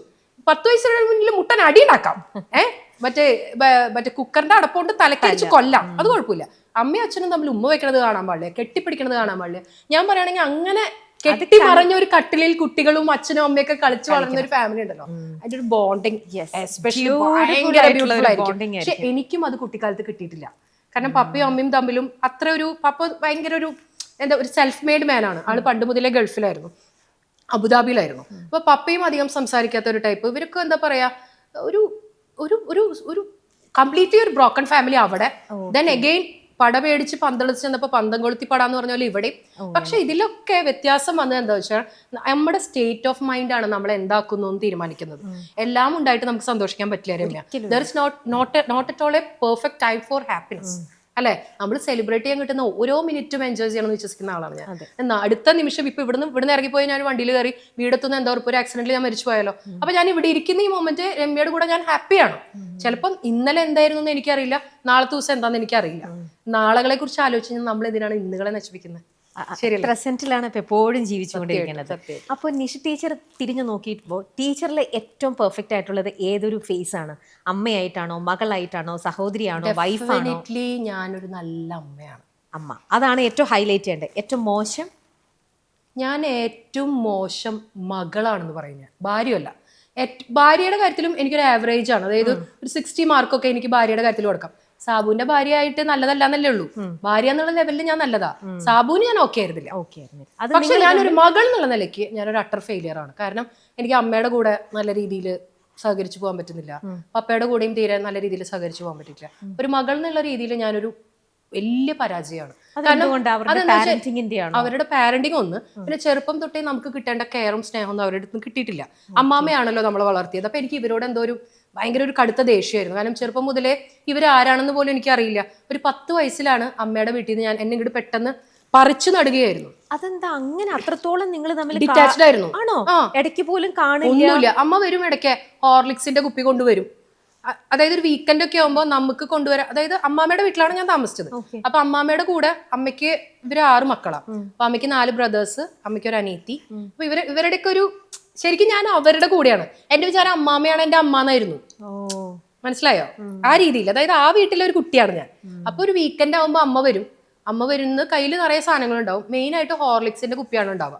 അപ്പൊ വന്നിട്ട് അമ്മ പറയും, അമ്മാമ്മയുടെ അടുത്ത് പറയും, നിഷയ്ക്ക് ഇത് സ്കൂളിൽ വിട്ട് വരുമ്പോൾ കൊടുത്തോളോട്ടോ, ഈ ഹോർലിക്സ് കൊടുത്തോളോ, അല്ലെങ്കിൽ കിടാവ്, നമ്മൾ തൃശ്ശൂർ കിടാവ് എന്ന് പറയും, കിടാവ് ക്ഷീണിക്കും, ഹോർലിക്സ് എന്തായാലും കൊടുത്തോളൂ. പിന്നെ കുറെ ബിസ്ക്കറ്റ് അത് ഇത് സാധനങ്ങളൊക്കെ ആയിട്ട്, അതായത് എന്താ പറയാ, കുറെ സാധനങ്ങൾ തരുന്ന ഒരു പ്രൊവൈഡർ ആയിരുന്നു അമ്മ. പപ്പേനെ പിന്നെ കാണാറില്ല, പപ്പ ഗൾഫിലായിരുന്നല്ലോ. അപ്പൊ ഇവരൊക്കെ എന്നെ സംബന്ധിച്ച് ഏതോ അന്യഗ്രഹ ജീവികള്. 10 വയസ്സില് അമ്മയ്ക്ക് മനസ്സിലായി ഇനിയും ഈ പോക്ക് പോയാ ഈ കിടാവ് നശിച്ചു പോകും. അതായത് അമ്മാമ്മയുടെ വീട്ടില് ഭയങ്കര കൊഞ്ചലും കുസൃതിയൊക്കെ ആയിട്ട് ഞാനിങ്ങനെ പോണോണ്ടപ്പോ അമ്മയ്ക്ക് മനസ്സിലായി അമ്മേനൊക്കെ എവിടെയെങ്കിലും വെച്ച് കണ്ട മൈൻഡ് പോലും ആക്കണില്ല. അപ്പൊ അമ്മ ലാസ്റ്റ് ഒരു 10 വയസ്സായപ്പോ ഇനിയും ഈ വിടല് വിട്ടാ ഇവിടെ നശിച്ചു പോകുന്നു പറഞ്ഞിട്ട് അവിടുന്ന് പിടിച്ചു വലിച്ചു കൊണ്ടു. അത് കൂടുതൽ പ്രശ്നമാക്കി. കാരണം അമ്മാമ്മയ്ക്ക് അപ്പോഴേക്കും വയ്യാണ്ടായി, നെഞ്ചുവേന വന്നു, അമ്മാമ്മനെ ഹോസ്പിറ്റലൈസ് ചെയ്തു. എന്നെ ഇങ്ങോട്ട് കൊണ്ടുവന്നപ്പോഴേ, കാരണം ഇത്ര നാൾ ഇവിടെ ഉണ്ടായിരുന്ന കുട്ടിയല്ലേ. അപ്പൊ ഈ 10 വയസ്സ് കഴിഞ്ഞ് എന്റെ വീട്ടിലേക്ക് പോയപ്പോൾ എനിക്ക് അവരൊക്കെ കുറെ അപരിചിതരായ കുറെ ആളുകൾ, എനിക്ക് അവിടെ ആരും അറിയില്ല. അനിയത്തിനെ എനിക്ക് റിലേറ്റ് ചെയ്യാൻ പറ്റുന്നില്ല. എന്നിട്ട് അനീത്തിനെ കൊണ്ടുപോയിട്ട് ഞാൻ അനീത്തിനെ അത് തമാശക്കാണ് പറഞ്ഞെങ്കിലും സത്യമായിട്ട് രമ്യ, ഞാൻ അന്ന് ചിരിച്ചു പറഞ്ഞെങ്കിലും അനീത്തി ചത്തുപോയി കഴിഞ്ഞാൽ ഒരു ശല്യം പോയല്ലോ. എനിക്ക് പശുവിന്റെ, ഞാൻ അന്ന് ചിരിച്ചു പറഞ്ഞെങ്കിലും ഒരു പശുവിന്റെ മുന്നിൽ ഒരു കുട്ടീനെ കൊണ്ടുവന്ന് ഇട്ടു എന്ന് പറയുമ്പോൾ ഒരു 10 വയസ്സുകാരെ എൻ്റെ ഉള്ളിലുള്ള ദേഷ്യം നിങ്ങൾ മനസ്സിലാക്കണ്ടേ. ഞാനോ അനീത്തി തമ്മിൽ 6 വയസ്സിന്റെ വ്യത്യാസമുണ്ട്. എനിക്കന്ന് 10 വയസ്സെന്ന് പറയുമ്പോൾ ആക്കട അവന് 4 വയസ്സുള്ളോട്ടാ. ആ 4 വയസ്സുള്ള കുട്ടീനെ സ്കൂളിലേക്ക് ആക്കാനായിട്ട് അമ്മ അങ്ങനെ പറയും, കുട്ടീനെ വാൻ കയറ്റി വിട്ടിട്ട് വാ എന്ന് പറയും. കുട്ടീനെ വാൻ കയറ്റി വിടാൻ പോകുമ്പോൾ അവിടെ ഒരു പശു ഉണ്ട്, നല്ല വലിയ കൊമ്പുള്ള. ചില പശുവിനെ കാണുമ്പോൾ നമുക്ക് പേടിയാവില്ലേ, അങ്ങനത്തെ തന്നെ മുന്നിൽ കിടാവിനെ ഇട്ടിട്ട് ഞാൻ തിരിച്ചു പോകുന്നു. അപ്പൊ എന്ത് ദുഷ്ട മനസ്സായിരുന്നിരിക്കും അന്ന്. അതായത് ആരും ഇഷ്ടമില്ല. എന്നെ സംബന്ധിച്ച് എന്റെ അമ്മാമ്മയുടെ അടുത്ത് നിന്ന് എന്നെ പറിച്ചു നടന്ന എല്ലാവരും വില്ലന്മാരാണ്. അമ്മാമ്മയാണ് എന്റെ വേൾഡ് എന്ന് പറയുന്നത്. അപ്പൊ അങ്ങനെ എല്ലാവരോടും ഭയങ്കര ഗ്രഡ്ജായി, റിവഞ്ചായി. പിന്നെ അപ്പൊ ഈ ദേഷ്യം മുഴുവൻ ഞാൻ തീർക്കാൻ പഠിച്ചിട്ടാണ്. ഒരു റൂമിൽ അടച്ചിരിക്കും. എനിക്കൊരു സിംഗിൾ റൂം ഉണ്ടായിരുന്നു. ആ റൂമിനുള്ളിൽ അടച്ചിരിക്കും. പുസ്തകം മുഴുവൻ ഇങ്ങനെ മകപ്പ് ചെയ്ത് പഠിക്കും. മുഴുവൻ പോയിരുന്ന് എഴുതും. ഫുൾ മാർക്ക് വാങ്ങും. 10th പഠിക്കുമ്പോൾ എനിക്ക് ഡിസ്റ്റിങ്ഷൻ ഉണ്ടായിരുന്നു. ഡിസ്റ്റിങ്ഷൻ മാർക്ക് വാങ്ങി കഴിഞ്ഞപ്പോൾ നമ്മൾ വിചാരിച്ചു നമ്മളിപ്പോൾ പിടിച്ച് സെന്റ് മേരീസിൽ ഫസ്റ്റ് ഗ്രൂപ്പ് എടുത്ത് പഠിപ്പിക്കുന്നു. അപ്പൊ അന്ന് കാലഘട്ടത്തിലെ തൊട്ടടുത്ത വീടുകളിലൊക്കെ എഞ്ചിനീയറിംഗ് പഠിക്കുന്ന ചേച്ചിമാരൊക്കെ ഉണ്ട്. അപ്പൊ എനിക്ക് ഫസ്റ്റ് ഗ്രൂപ്പ് എടുത്ത് പഠിക്കാൻ ഭയങ്കര ഇഷ്ടമാണ്. അതായത് നല്ല മാർക്ക് കിട്ടിയ കുട്ടികൾ പഠിക്കുന്നതാണ് ഫസ്റ്റ് സെക്കൻഡ്. അതിനെ കുറിച്ച് കൂടുതൽ അറിയൊന്നുമില്ല. അപ്പോൾ ഫസ്റ്റ് ഗ്രൂപ്പ് എടുത്ത് പഠിക്കാന്ന് വിചാരിച്ച് ഡിസ്റ്റിങ്ഷൻ മാർക്ക് അന്ന് വാങ്ങി. ട്യൂഷന് പോലും വിട്ടിട്ടില്ല. ഞാൻ അങ്ങനെ കുറെ പറയുമ്പോൾ എനിക്ക് മനസ്സിലാവാത്ത പോലെ ഉണ്ടോ സ്പീഡിൽ സംസാരിക്കുമ്പോൾ. അങ്ങനെ ഞാൻ ട്യൂഷന് പോലും പോവാതെ ഡിസ്റ്റിങ്ഷൻ മാർക്കൊക്കെ വാങ്ങി.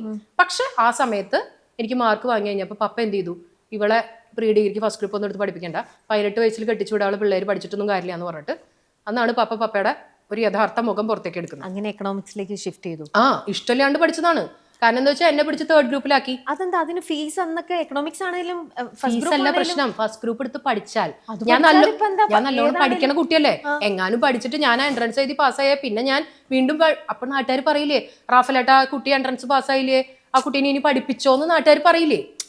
അത് പറയാതിരിക്കാൻ വേണ്ടി 3rd ഗ്രൂപ്പ് എടുത്ത് പഠിച്ചു കഴിഞ്ഞാൽ പിന്നെ അതില് അന്ന് അവരുടെയൊക്കെ ചിന്ത എന്ന് പറഞ്ഞാൽ 3rd ഗ്രൂപ്പ് എന്ന് പറഞ്ഞ ഒരു കല്യാണ ഗ്രൂപ്പാണ് അന്നത്തെ കാലം പറയണം. അപ്പൊ അന്ന് അവർ നോക്കുമ്പോൾ 3rd ഗ്രൂപ്പ് എടുത്ത് പഠിച്ചു കഴിഞ്ഞാൽ പിന്നെ അവളെ പഠിപ്പിക്കണ്ടല്ലോ, 18 വയസ്സുമ്പോൾ ആരെങ്കിലും കൊണ്ട് കെട്ടിച്ചൂടാ, അപ്പൊ ഒരു ശല്യം ഒഴിവായില്ലോ എന്നൊക്കെയുള്ള അന്നത്തെ ആറ്റിറ്റ്യൂഡ്.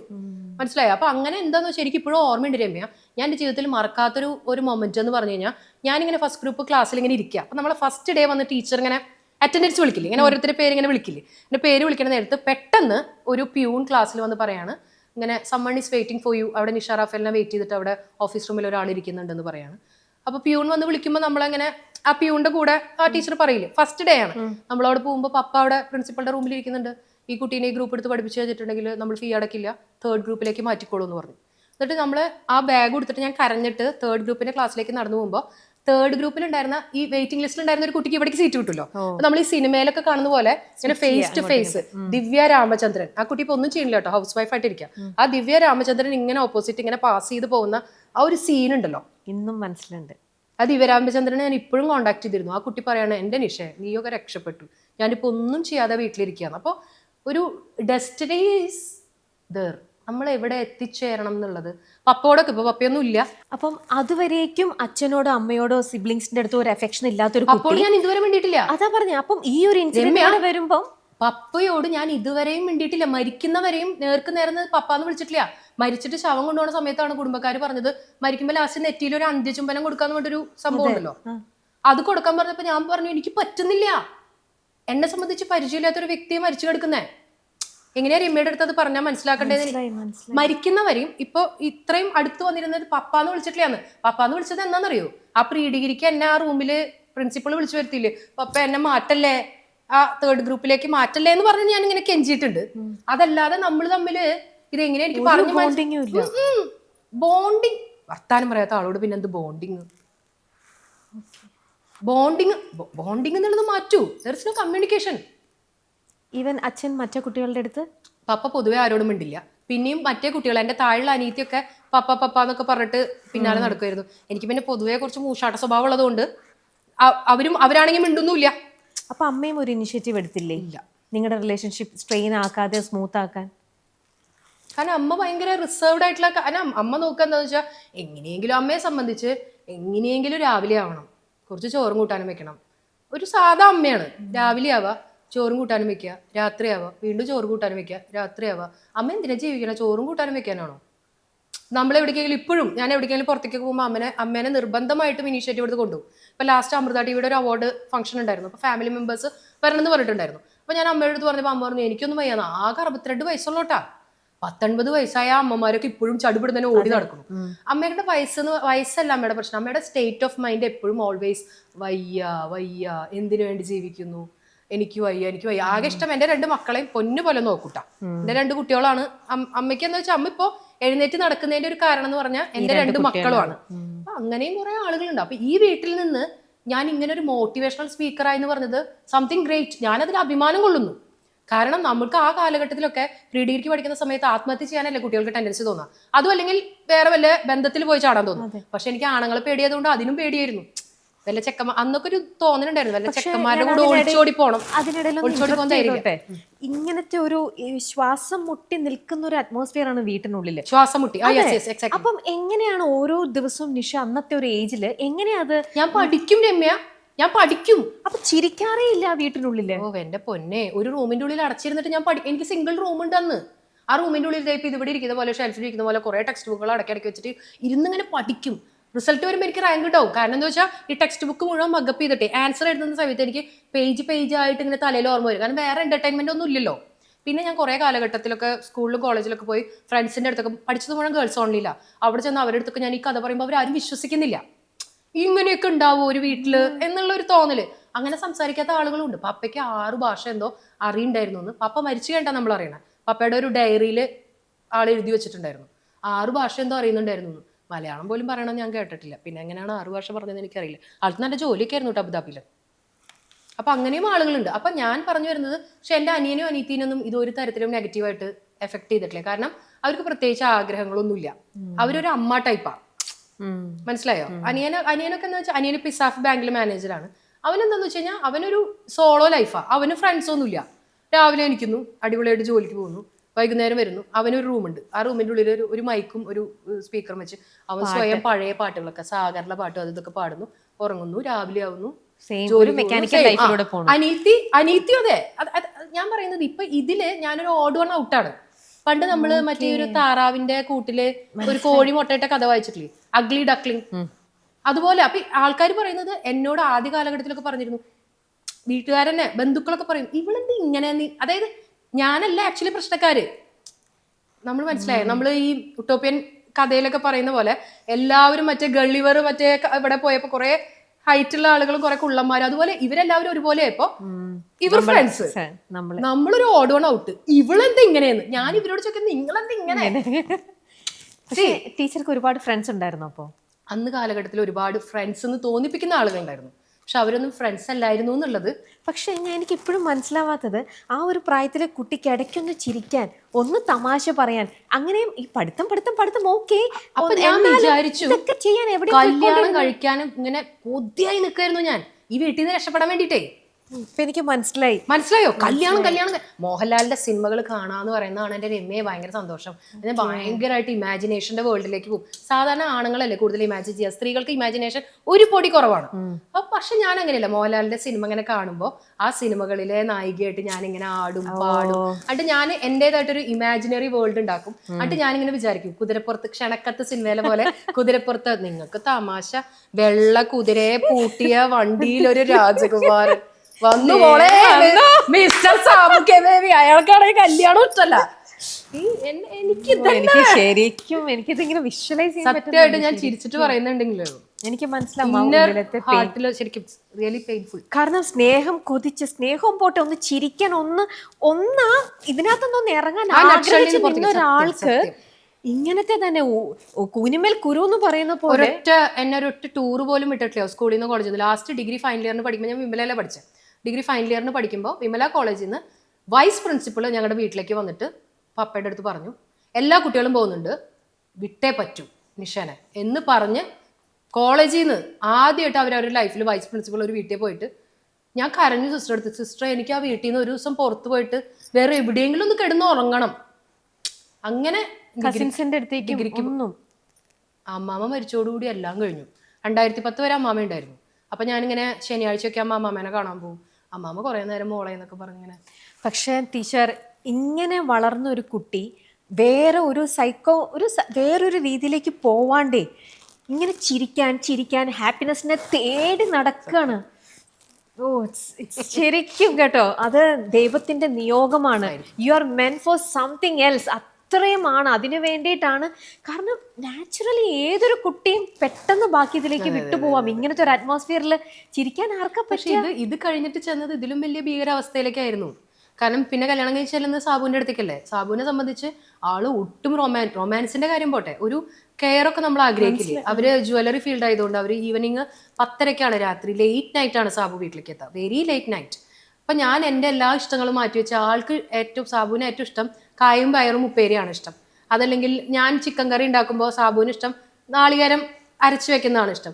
അതിന് സാബേറിന് ഇഷ്ടമുള്ള രീതിയിൽ കഞ്ഞിയും കറിയൊക്കെ ഉണ്ടാക്കി വെച്ച് ഞാൻ 7 മണിക്ക് വെച്ചിക്കണം, ഞാൻ കഴിക്കാതെ 10:30 വരെ കാത്തിരിക്കും. പക്ഷെ ലേറ്റ് നൈറ്റ് സാബു വന്നു കഴിഞ്ഞാൽ വന്നതും ചെയ്യുന്നത് ESPN. ആള് ഭയങ്കര ഒരു ഫുട്ബോൾ ലവറാണ്. ആളാ ESPN മാത്രം ഇങ്ങനെ 24/7 ESPN ഫുട്ബോൾ കളി ഉണ്ടെന്ന്. ഫുട്ബോൾ കളിയെ ഞാൻ വെറുത്ത് വരെ പോയി എൻ്റെ രമ്യ. കാരണം ഈ TV-യിൽ ഇങ്ങനെ 24/7 ഈ ഗോൾ അടിക്കണ ശബ്ദവും മിനിറ്റ് നിന്ന് ക്ലാപ്പ് ചെയ്യണതും ത്രൂ ഔട്ട്. അതായത് ആള് വരുന്നത് രാത്രി 10:30 കാലത്ത് 5 മണിക്ക് ആള് പന്ത് കളിക്കാൻ പോകും. 5 മണിക്ക് പന്ത് കളിക്കാൻ പോകും. ഹാളിൽ തന്നെ ആ TV-യുടെ മുന്നിൽ ഇരുന്നിട്ട് അവിടെ തന്നെ ഇരുന്ന് ഫുട്ബോൾ കളി കണ്ട് അവിടെ തന്നെ ആൾ കിടന്നുറങ്ങും. കാലത്ത് നേരത്തെ കളിക്കാനും പോകും. ആൾ ഭയങ്കര ഒരു ഫിറ്റ്നസ് ഒക്കെ അങ്ങനെയൊക്കെയാണ്. അപ്പൊ ഞാൻ ഈ ലേറ്റ് നൈറ്റിൽ വരുന്ന ആളുടെ അടുത്ത് ഹസ്ബൻഡ് അപ്പുറത്തിരുന്നിട്ട് ഇങ്ങനെ തോണ്ടും, സാവട്ടെ എന്തിട്ടുണ്ടായി, സാവട്ടെ എന്താ കടയിൽ വിശേഷം, സാവട്ടെ. അങ്ങനെ ഞാനാണെങ്കിൽ ഇങ്ങനെ പറക്കണം. ഇപ്പൊ രമ്യ ഒരു പരിചയമില്ലാത്ത രമ്യയോട് ഇത്രയും സംസാരിക്കുന്നുണ്ടെങ്കിൽ ഞാൻ സാബുവിനോട് എന്തോരം സംസാരിക്കാൻ ആഗ്രഹിച്ചിരുന്നിരിക്കും. തീർച്ചയായിട്ടും. ഇപ്പോഴും ഞാൻ പറയുന്നു സാബു ഒരു നല്ല വ്യക്തിയാണ്. പക്ഷെ സാബുവിന് പറ്റിയൊരു ഭാര്യ ഞാനല്ല. മനസ്സിലായോ? ഇത് കേൾക്കുന്ന ആളുകൾ വിചാരിക്കുന്നുണ്ടാവും സാബുവിന് എന്താണ് പ്രശ്നം, അയാൾ നൈസ് പേഴ്സൺ. പക്ഷെ this is not a perfect combo. Perfect എന്നല്ല, this is not a combo at all. Perfection വിടൂ. അപ്പോൾ അങ്ങനെയായപ്പോൾ പിന്നെയും എഗെയിൻ ഫ്രസ്ട്രേഷൻ ആയി. അപ്പോൾ ആളുകൾ എല്ലാവരും പറഞ്ഞു ഒരു കല്യാണം കഴിഞ്ഞ ഒരു കുട്ടി, അതാണ് ആളുകൾ ചെയ്യുന്ന വേറൊരു മോശം പരിപാടി. കല്യാണം കഴിഞ്ഞൊരു കുട്ടി ഉണ്ടായാൽ ശരിയാവുന്നു. കുട്ടി ഉണ്ടായ ആൾക്കാർ ശരിയാവില്ല കേട്ടാ. ആ കുട്ടിക്കും കൂടിയും പ്രശ്നമാവുന്നല്ലാതെ പിന്നെയും ആ ഒരു ജീവിതം നമ്മളിങ്ങനെ തള്ളി നീക്കുകയാണ്. എക്സാക്ട്ലി പറഞ്ഞാൽ ഇന്നിപ്പോൾ 2025, 10 കൊല്ലം മുമ്പ് ഡിപ്രഷൻ ആയിരുന്നു. ഡിപ്രഷൻ. ഒരു റൂമിനുള്ളിൽ അടച്ചിരിക്കും, കരഞ്ഞ് ശ്വാസം കിട്ടാതാവും. ശ്വാസം കിട്ടാതായിട്ട് എന്നെ ഹോസ്പിറ്റലൈസ് ചെയ്യുമ്പോൾ ഡോക്ടർ എന്താ വയ്യാകാന്ന് ചോദിക്കുമ്പോൾ പ്രത്യേകിച്ച് പറയാൻ കാരണമൊന്നുമില്ല. അതായത് നമ്മളിങ്ങനെ ആലോചിച്ച്, ഞാൻ ഭയങ്കര ഒരു ഓവർ തിങ്കറുമാണ്. അപ്പൊ അങ്ങനെ സംസാരിച്ച് ശ്വാസം കിട്ടാത്ത അവസ്ഥയിലേക്ക് എത്തും. അപ്പൊ ഇങ്ങനെ നെബുലൈസ് ചെയ്യണം, മറ്റേ ആ ഒരു ഇതെടുത്ത് ഇൻഹെയിൽ ചെയ്തിട്ട് മാത്രമേ ശ്വാസം കിട്ടുള്ളൂ. പിന്നെ കണ്ണൊക്കെ വന്ന് വിങ്ങിയിട്ട് ഇങ്ങനെ ഇവിടെയൊക്കെ വന്ന് ഇങ്ങനെ വീർക്കു രമ്യ. അങ്ങനെ എന്റെ 10 കൊല്ലം മൊത്തം ഫോട്ടോ കാണണം. കരഞ്ഞു കലങ്ങിയ മുഖം, ചിരിക്കാണ്ട് താഴത്തേക്ക് ഇങ്ങനെ റാ പോലെയുള്ള ചുണ്ട്, ഇങ്ങനെയുള്ള ചുണ്ട്. അവിടുന്ന് എങ്ങനെയാ ടീച്ചർ ഇങ്ങനെ ചിരിക്കുന്ന ഒരു മുഖത്തിലേക്ക് ടീച്ചറിനെ വലിച്ചുകൊണ്ട് പോകുന്നത്? സത്യം അത് കൊറോണ വന്നപ്പോഴാണ്. കൊറോണ വന്ന സമയത്ത് അങ്ങനെ സാബുവിന്റെ പ്രശ്നങ്ങൾ അങ്ങനെ കുറെ നടന്നു. നമ്മൾ ഒരുപാട് കൗൺസിലിങ്ങിന് പോയി, കുറെ സൈക്കാട്രിസ്റ്റുകളെ കാണാൻ പോയി, കുറെ സൈക്കോളജിസ്റ്റുകളെ കാണാൻ പോയി. കണ്ടിട്ടും മാറ്റം. അയ്യോ എത്ര ആളുകളുടെ അടുത്തേക്ക് പോയി. ഞാൻ തന്നെ ഇനിഷ്യേറ്റീവ് എടുക്കും. ഞാൻ ലാസ്റ്റ് പറയും എന്റെയാണ് പ്രശ്നം, നിങ്ങളൊന്നും എന്റെ കൂടെ വരുമോ? പ്രശ്നം എൻ്റെ ആണെന്ന് പറഞ്ഞാലെങ്കിലും നമുക്ക് ഒന്നിച്ചു പോവാലോ. അല്ലെങ്കിൽ ഇത് ശരിയാക്കാൻ എൻ്റെ ഒരു രീതി എന്ന് പറഞ്ഞ രമ്യ, ഞാനൊരു ബന്ധം എത്രത്തോളം ശരിയാക്കാൻ പറ്റുമെന്ന് ടു ദ മാക്സിമം ഞാൻ നോക്കും. ഇപ്പോഴും ഞാൻ പറയണു, ഇപ്പോഴും എനിക്ക് സാബുവിനോട് യാതൊരു ദേഷ്യമില്ല, സീരിയസ്ലി സ്പീക്കിംഗ്. പക്ഷെ അവിടെ എനിക്കിനി നിൽക്കാൻ പറ്റില്ല, മനസ്സിലാവുന്നുണ്ടോ? അപ്പൊ അങ്ങനെ ഒരു സിറ്റുവേഷൻ വരുമ്പോൾ നമ്മൾ നിർബന്ധിതമാവുകയാണ്. ചിലർക്ക് നമ്മൾ കൂടെ നിൽക്കുന്നത് ഇഷ്ടമല്ലെങ്കിൽ why should be stay back? അല്ല, നമ്മുടെ വിലയില്ലായ്മല്ല സാധാരണ, അതൊരു ബുദ്ധിമുട്ടാണ്. എൻ്റെ വിലയില്ലായ്മ പോട്ടെ, അത് ഡേ 1 മുതൽ ഇല്ലല്ലോ. ഞാൻ പറയുന്ന ആ വ്യക്തിക്ക് നമ്മളൊരു ഡിസ്റ്റർബൻസ് ആണെങ്കിൽ why we should stay back there എന്നുള്ളതാണ്. ഇപ്പം ആൾ സന്തോഷമായിട്ട് ജീവിക്കുന്നുണ്ട്, ഒറ്റയ്ക്ക് സുഖമായിട്ട് ജീവിക്കുന്നുണ്ട്. ഒരു വീടൊക്കെ പണിതു എന്ന് ആരോ പറഞ്ഞു. Is happy living. അപ്പോൾ അതങ്ങനെ പോകുന്നുണ്ട്. അപ്പോൾ കൊറോണ വന്നതിൻ്റെ ഇടയിൽ, കൊറോണ വന്ന സമയത്ത് എക്സാക്റ്റ് എൻ്റെ ഒരു 10 കിലോ കുറഞ്ഞു. ടെൻഷനും, ഭക്ഷണം കഴിക്കാൻ പറ്റുന്നില്ല, പിന്നെ എല്ലാവർക്കും സ്മെല്ലിൻ്റെ പ്രശ്നമൊക്കെ വന്നില്ലേ. എൻ്റെ സ്മെല്ല് മുഴുവൻ ഡിസ്റ്റോർഡഡ് ആയിപ്പോയി. അതായത് ഫുഡൊക്കെ കൊണ്ട് മുന്നിൽ വെക്കുമ്പോൾ ശരിക്കും ഈ അഴുക്കുചാലിലെ മണമൊക്കെ എനിക്ക് ഫീൽ ചെയ്ത് തുടങ്ങി. അങ്ങനെ ഒരു MRI സ്കാനൊക്കെ ചെയ്തു. അപ്പോൾ അവർക്ക് അതൊന്നും ഐഡൻറ്റിഫൈ ചെയ്യാൻ പറ്റുന്നില്ല. അപ്പോൾ എനിക്ക് വെളിച്ചം കാണാൻ പറ്റുന്നില്ല. അങ്ങനെ കുറേ ഇഷ്യൂ. എക്സാക്ട് ഡിപ്രഷൻ, ഭീകരാവസ്ഥയാണ് കേട്ടോ ഡിപ്രഷൻ. ശരിക്കും അതൊരു അനുഭവിച്ചവർക്കേ അറിയുള്ളൂ. പറയുന്നത് കേട്ട് കഴിഞ്ഞാൽ ആൾക്കാർ തോന്നും നിനക്ക് എന്തിന്റെ കുറവാണ്, വിദ്യാഭ്യാസം ഇല്ലേ, ജോലി ഇല്ലേ, ഒന്നുമല്ല രമ്യ. ഇതിനൊക്കെ ഒരു റെമഡി എന്ന് പറയുന്നത് നല്ലൊരു കൗൺസിലറിന്റെ അടുത്ത് പോവാന്നാണ്. ആ കൗൺസിലറിനും നിങ്ങളുടെ പ്രോബ്ലത്തിന് ഒരു സൊല്യൂഷൻ കണ്ടുപിടിക്കാൻ. അതാണ് മറ്റൊരു കാര്യം. ഈ കൗൺസിലിംഗ് എന്ന് പറയുന്ന കാര്യത്തിനോട് തന്നെ എനിക്ക് വിശ്വാസമില്ല. അതായത് അന്നാണ്. കാരണം ഈ കൗൺസിലിംഗ് നടക്കുന്ന വ്യക്തികൾ അവർ നമ്മളെ ശരിക്കും പഠിച്ചിട്ടല്ല രമ്യ പലപ്പോഴും കൗൺസിൽ ചെയ്യുന്ന. കാരണം ഈ കുടുംബ കോടതിനെ ബേസ് ചെയ്തിട്ട് ഒരുപാട് കൗൺസിലിംഗ് സെന്റേഴ്സ് ഉണ്ട്. കുടുംബ കോടതി തന്നെ സജസ്റ്റ് ചെയ്യുന്ന ഒരുപാട് ആളുകൾ. അവർ സത്യത്തിൽ വന്നിരുന്ന് സംസാരിക്കുമ്പോൾ ഈ പുറമേക്ക് എന്താണോ പറയുന്നത്, അതായത് ഇപ്പോൾ നമ്മുടെ കൂടെ വന്നിരിക്കുന്ന ആള് ഇങ്ങനെ ഭയങ്കരമായിട്ട് അതിന് മാത്രം ഇവിടെ ഒന്നും ഉണ്ടായിട്ടില്ല മാഡം, എന്താണ് നിഷ ഇങ്ങനെയൊക്കെ സംസാരിക്കുന്നത്, അങ്ങനെയൊക്കെ വളരെ പൊളൈറ്റായിട്ട് പറയുമ്പോൾ അപ്പുറത്തിരുന്ന് കരയുന്ന ഞാനെന്തോ, രമ്യക്ക് മനസ്സിലാവുന്നുണ്ടോ, ഞാൻ ഒരുപാട് സംസാരിക്കുന്നു എന്നേ ഉള്ളൂ. സത്യത്തിൽ എന്താ പറയാ, ഒഴിഞ്ഞ പാത്രങ്ങളാണ് കൂടുതൽ കലമ്പുന്നതെന്ന് പഴയ ആളുകൾ പറയും. ഇപ്പൊ ഈ മൊമെന്റ് ഞാൻ മരിച്ചു പോയി, എൻ്റെ മനസ്സിൽ ഒന്നുമില്ല. ഓക്കെ, അപ്പൊ ഞാൻ ആ ഒരു കൊറോണ ടൈംസിൽ ഒരു 10 കിലോ കുറഞ്ഞു. അങ്ങനെ ഒരു റൂമിൻ്റെ ഉള്ളിൽ അടച്ചിരുന്നപ്പോൾ ഒരു വല്ലാത്തൊരു ഫ്രസ്ട്രേഷൻ വന്നു എനിക്ക്. ഇനി എന്തിനാണ് ലൈഫ് മുന്നോട്ട് പോകുന്നത്? ആളുകളെ കാണാൻ പറ്റുന്നില്ല, ഫുഡ് കഴിക്കാൻ പറ്റുന്നില്ല. ഞാനാണെങ്കിൽ ഭയങ്കര ഫുഡ് ലവറാ. അപ്പോൾ ഈ ഭക്ഷണം കഴിച്ചിട്ടാണ് പിന്നെ ടെൻഷൻ മാറ്റാം. തൃശ്ശൂർ അങ്ങാടിയിലുള്ള ഒരുവിധപ്പെട്ട ഫുഡ് സ്പോട്ട്സ് ഒക്കെ കവർ ചെയ്യും, കുറേ ഫുഡ് അടിക്കും. അപ്പോൾ കുറേ റിലാക്സ് വരുമല്ലോ. ഫുഡ് കഴിക്കാൻ പറ്റാത്തതുകൊണ്ട് കൂടി പിന്നെ ഒന്നുമില്ല. അപ്പോൾ ഇങ്ങനെ ഡൗൺ ആയി. അങ്ങനെ ഞാൻ മൊബൈൽ ഓൺ ചെയ്തിട്ട് ഞാനിങ്ങനെ വിചാരിച്ചു പബ്ലിക്കിനോട് ജസ്റ്റ് ഒന്ന് സംസാരിക്കാം. അന്ന് വരെ ഞാൻ സോഷ്യൽ മീഡിയയിൽ ഇല്ല കേട്ടോ. ജസ്റ്റ് ഈ കൊറോണ വന്ന സമയത്ത് ജസ്റ്റ് വീഡിയോ ഓൺ ചെയ്തിട്ട് ഞാനിങ്ങനെ ഒരു വീഡിയോ വെറുതെ ചെയ്യാം എന്ന് വിചാരിച്ചിട്ട്. എന്തിനാണ് നമ്മളൊക്കെ ജീവിക്കുന്നത്? നമ്മളിങ്ങനെ അവസാനം ആകുമ്പോൾ മരിച്ചു പോകില്ലേ? നമ്മുടെ അമ്മമാരും അങ്ങനെ തന്നെയല്ലേ? അവസാനം ഒരു പെർട്ടിക്കുലർ പോയിന്റ് ആകുമ്പോൾ അമ്മമാർ പറയും അതിൻ്റെ ലൈഫ് വേസ്റ്റ് ആയി എന്ന് പറഞ്ഞിട്ട് ഒരു സാധാ വീഡിയോ അതങ്ങ് കയറി വൈറലായി രമ്യ. ഞാൻ ഈ വീഡിയോ ഇട്ടിട്ട് ഞാൻ പിന്നത്തെ ദിവസം രാവിലെ ഉറങ്ങിയിട്ട് നോക്കുമ്പോൾ ഒരുപാട് ഷെയർസ്. അതൊരു വൈറൽ വീഡിയോ ആയിരുന്നു എന്ന് പോലും എനിക്ക് അറിയില്ലായിരുന്നു. അതിൻ്റെ താഴെ ആൾക്കാർ എഴുതിയിരിക്കുന്ന കമൻറ്റ്, എത്ര രസമായിട്ടാണ് ഈ സ്ത്രീ സംസാരിക്കുന്നത്, ഞങ്ങളുടെ മനസ്സിലുള്ള. ഞാൻ എൻ്റെ കരഞ്ഞിട്ടൊന്നുമില്ല, ഒരു സാധാ വീഡിയോ. നമ്മളിങ്ങനെ പറയില്ലേ നമ്മളൊക്കെ എന്തിനെങ്ങനെ ജീവിക്കണേ, ഉള്ള സമയം സന്തോഷിക്കുന്ന പറഞ്ഞിട്ട് ഒരു കോമൺ ക്ലീഷേ ഡയലോഗാണ്.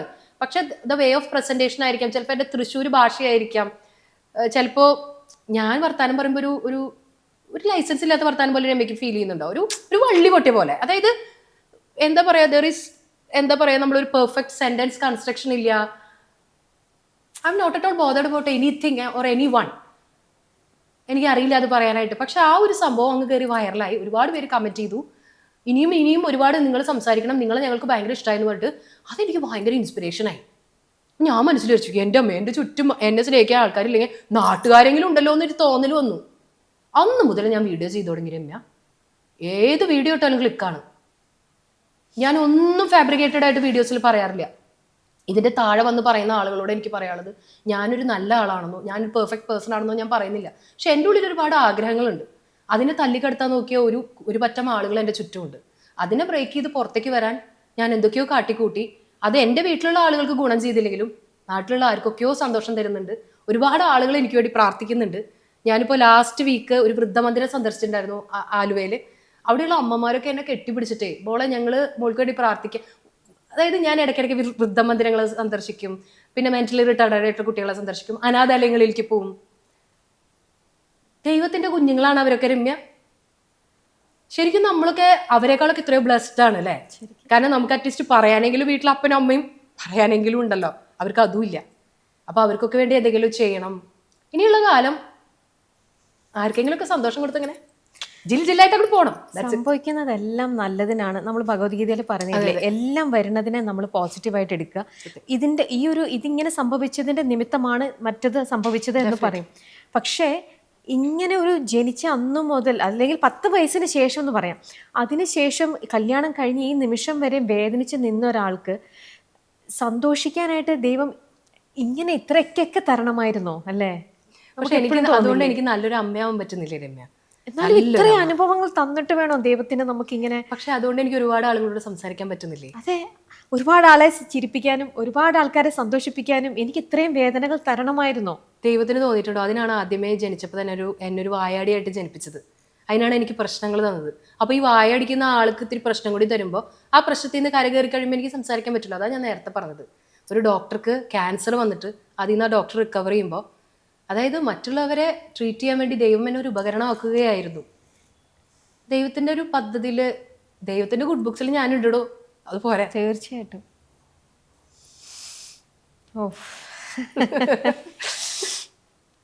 എനിക്ക് ഫുൾ റിലേറ്റ് ചെയ്യാൻ പറ്റുന്നുണ്ട് ശരിക്കും. പക്ഷെ ശരിക്കും ഗ്രേറ്റ് ഓഫ് യു, ശരിക്കും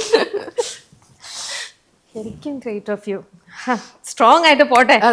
കടന്നതൊക്കെ എന്തൊക്കെയോ അനുഭവിച്ചാലായിരിക്കാം ഒരുപക്ഷെ ഇത്രയും ബ്യൂട്ടിഫുൾ ആയിട്ട് ഡെലിവറി ചെയ്യാൻ പറ്റുക. അങ്ങനെ നമുക്ക് അവിടെ നമുക്ക് അതിന്റെ ഒരു പോസിറ്റീവ് സൈഡ് തന്നെ കാണാം. ഓക്കെ, നമ്മളിപ്പോൾ പറഞ്ഞ് അമ്മയോട് അറ്റാച്ച്മെന്റ് ഇല്ല, അച്ഛനോടില്ല, സിസ്റ്റർ ആരോടില്ല. പക്ഷെ പിന്നീട് എപ്പോഴാണ് ഇവരോടൊക്കെ ഒരു സ്നേഹം തോന്നി തുടങ്ങിയത്? ഇപ്പോഴും കൂടെ അമ്മയുണ്ടല്ലേ, അനുജൻ കൂടെയുണ്ട്. എനിക്കറിയാം കുട്ടികൾക്ക് ഏറ്റവും കൂടുതൽ അറ്റാച്ച്മെന്റ് അവരുടെ മാമനായിട്ട് അത്ര അറ്റാച്ച്ഡ് ആണ്.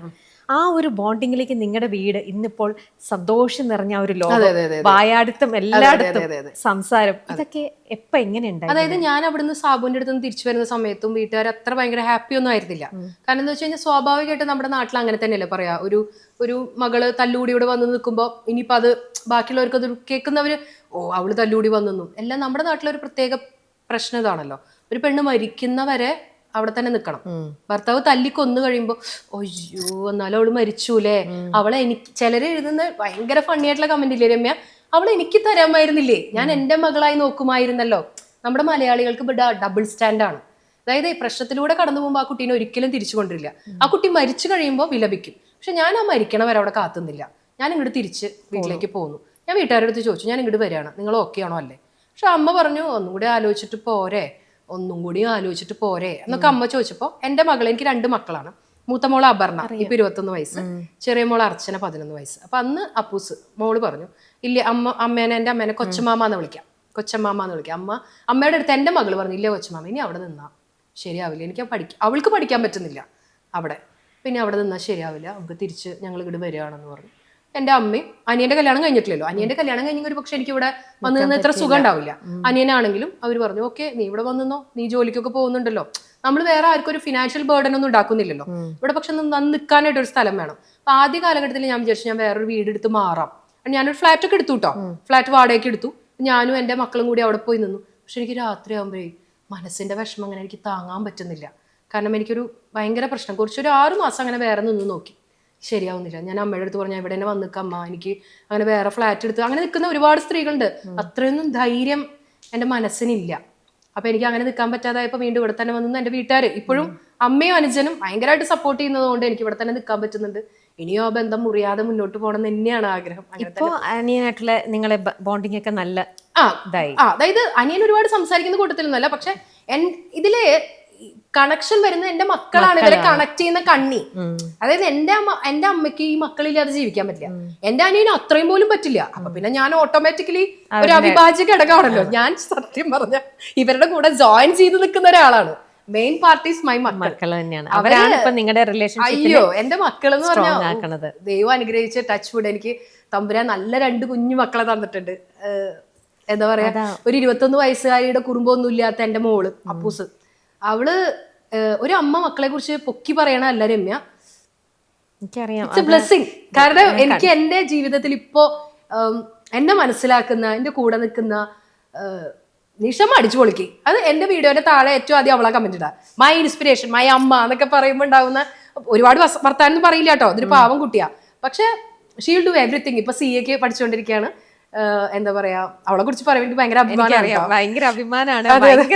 പിന്നെ ഞാൻ വീഡിയോ ഒക്കെ ചെയ്യുമ്പോൾ അവള് തന്നെയാണ് വീഡിയോഗ്രാഫി ചെയ്യുക, അവള് തന്നെയാണ് എഡിറ്റ് ചെയ്യുക. പിന്നെ ഞാൻ എന്ത് പറഞ്ഞാലും ഞാൻ അപ്പൂസിനോടാണ് പറയാ, എനിക്ക് ഡിസിഷൻ എടുക്കാൻ പറ്റാതാവുമ്പോഴൊക്കെ. സത്യത്തിൽ അവൾ എൻ്റെ ഒരു എന്താണ്, ഒരു അവള് അമ്മയും ഞാൻ കുഞ്ഞാണെന്ന്, എന്താ പറയാ, ഒരു മതേളി ലവാണ് അവൾ എനിക്ക് തരുന്നത്. ഒരു ശരിക്കും അപ്പം ഒരു എന്താ പറയാ, സ്ട്രിക്റ്റ് ആയിട്ടുള്ള പാരന്റ്സ് വളർത്തിയിട്ട് ഇങ്ങനെയാണ് നിഷ് ടീച്ചറിന്റെ അവസ്ഥ. എന്നാൽ നിഷ് ടീച്ചർ മക്കളെ അങ്ങനെ സ്ട്രിക്റ്റ് ആയിട്ടേ അല്ല വളർത്തുന്നത്, നമുക്ക് വേണ്ട എല്ലാ ഫ്രീഡം കൊടുക്കുന്നുണ്ട്. അങ്ങനെയാണെങ്കിൽ പാരന്റിങ്ങിനെ കുറിച്ചൊന്ന് പറയൂ. എങ്ങനെ ശരിക്കും നമ്മൾ ഇതുപോലെ സ്ട്രിക്റ്റ് ആയിട്ട് തന്നെ ചിലർ പണ്ട് പറയും നിനക്ക് അടി കിട്ടാത്തതിന്റെ കുറവാണ്, അടിച്ചു വളർത്തിയിരുന്നെങ്കിൽ നീയൊക്കെ നന്നായിനെ, ഞാൻ അങ്ങനെ നന്നായതാണ് എന്ന് പറയുന്ന ഒരു കൂട്ടം ആൾക്കാരുണ്ട് നമ്മുടെ ഇടയിൽ. State of mind. ഞാൻ എന്നെ സംബന്ധിച്ച് എന്നെ അടിച്ചു വളർത്തി കഴിഞ്ഞാൽ ഞാൻ നന്നാവില്ല. എന്നെ അടിച്ച ആളെ എന്തുകൊണ്ട് എതിർക്കാനുള്ള ടെൻഡൻസിയാണ് എനിക്ക് കൂടാ. അതെന്റെ സ്റ്റേറ്റ് ഓഫ് മൈൻഡ് ആണ്. അത് ഓരോ കുട്ടികൾക്കും ഓരോ രീതിയിലായിരിക്കും. നിഷ റാഫേൽ എന്ന് പറഞ്ഞ കുട്ടീനെ നോക്കാൻ എന്റെ അമ്മയ്ക്ക് അറിയില്ലായിരുന്നു, എന്റെ അമ്മാമ്മയ്ക്ക് അറിയായിരുന്നു. അമ്മ അടിക്കും തോറും അല്ലെങ്കിൽ പപ്പ എന്നോട് മിണ്ടാതാവും തോറും എനിക്ക് ആ ഒരു റിബൽ നേച്ചറാണ് എൻ്റെ ഉള്ളിൽ ഡെവലപ്പ് ചെയ്തത്. അതേസമയം അമ്മാമ്മയ്ക്ക് എന്നെ നോക്കാനായിട്ട് അറിയാം. ചിലപ്പോൾ എല്ലാ കുട്ടികളുടെ അടുത്തും ചിലപ്പോൾ ഈ ഒരു ഇക്വേഷൻ കറക്റ്റ് ആവണം എന്നില്ല. എന്റെ state of mind is that. എന്റെ മക്കളുടെ അടുത്ത് എനിക്ക് ആ ബഹളം വെക്കേണ്ട കാര്യമില്ല. എന്റെ മക്കൾക്ക് അറിയാം അതായത് സത്യം പറയാലോ രമ്യ, ഇനിയും അങ്ങനെയൊന്നും ഉണ്ടാവാതിരിക്കട്ടെ ഈശ്വര, കണ്ണൊന്നും പറ്റാതിരിക്കട്ടെ. മക്കളെ ഒന്നും എനിക്ക് ഇതുവരെ, മൂത്ത മോളെ 21 വയസ്സ് വരെ എനിക്ക് തല്ലാനോ ചീത്ത പറയേണ്ടി ഒന്നും വന്നിട്ടില്ല. ഒരു ദൂഷിച്ച സ്വഭാവം ഇല്ലാതെ ഒരു മക്കളെ ഞാൻ വളർത്തിക്കൊണ്ടുവന്നൊന്നും ഞാൻ പറയില്ല. അത് എന്നെ ഹെൽപ്പ് ചെയ്യാൻ ഒരാൾ വേണമെന്ന് തമ്പുരാൻ അറിയാലോ. അപ്പൊ തമ്പുരാൻ അങ്ങനെ എന്നെ അങ്ങോട്ട് വിഷമിപ്പിക്കോ? ആരെങ്കിലും ഒക്കെ എനിക്ക് തരില്ലേ? അതിനുവേണ്ടി തന്നിട്ടുള്ളതാണ് അപ്പൂസിനെ. അപ്പൊ അപ്പൂസ്, ഞാൻ അവളോട് പറയും, കുട്ടൻ പെട്ടെന്ന് പഠിച്ച് ജോലി വാങ്ങിട്ട് എന്നിട്ട് കുട്ട ഫ്ലാറ്റ് വാങ്ങിയിട്ട് അമ്മയ്ക്കൊരു റൂം. അപ്പൊ അവള് പറയും എന്തൊരു തള്ളയാണ്. അവള് പറയും സാധാരണ അമ്മമാര് വീടുണ്ടാക്കിയിട്ട് മോളുടെ അടുത്ത് ഞാൻ അപ്പൊ അവളൊരു അമ്മ എന്തിനാ കൂടെ, ഞാൻ പറയും നിനക്ക് ഭക്ഷണം ഉണ്ടാക്കി തരണ്ടേ, നിന്റെ തുണി കഴുകണ്ടേ, നിന്നെ രാവിലെ വിളിച്ചെണീപ്പിക്കണ്ടേ, ഇതൊക്കെ ഞാനും ഞാനതുപോലെ അവൾക്ക് ഇനിയിപ്പോ ജോലിയൊക്കെ കിട്ടി ദൂരേക്ക് പോവാന്ന് ആലോചിച്ചാൽ എനിക്ക് സങ്കടാ. അപ്പൊ ഞാൻ പറയും കുട്ടന് ജോലിയൊക്കെ കിട്ടിയിട്ട് എവിടേക്കാനും പോകുമ്പോ അമ്മയും കൂടെ വരട്ടെ.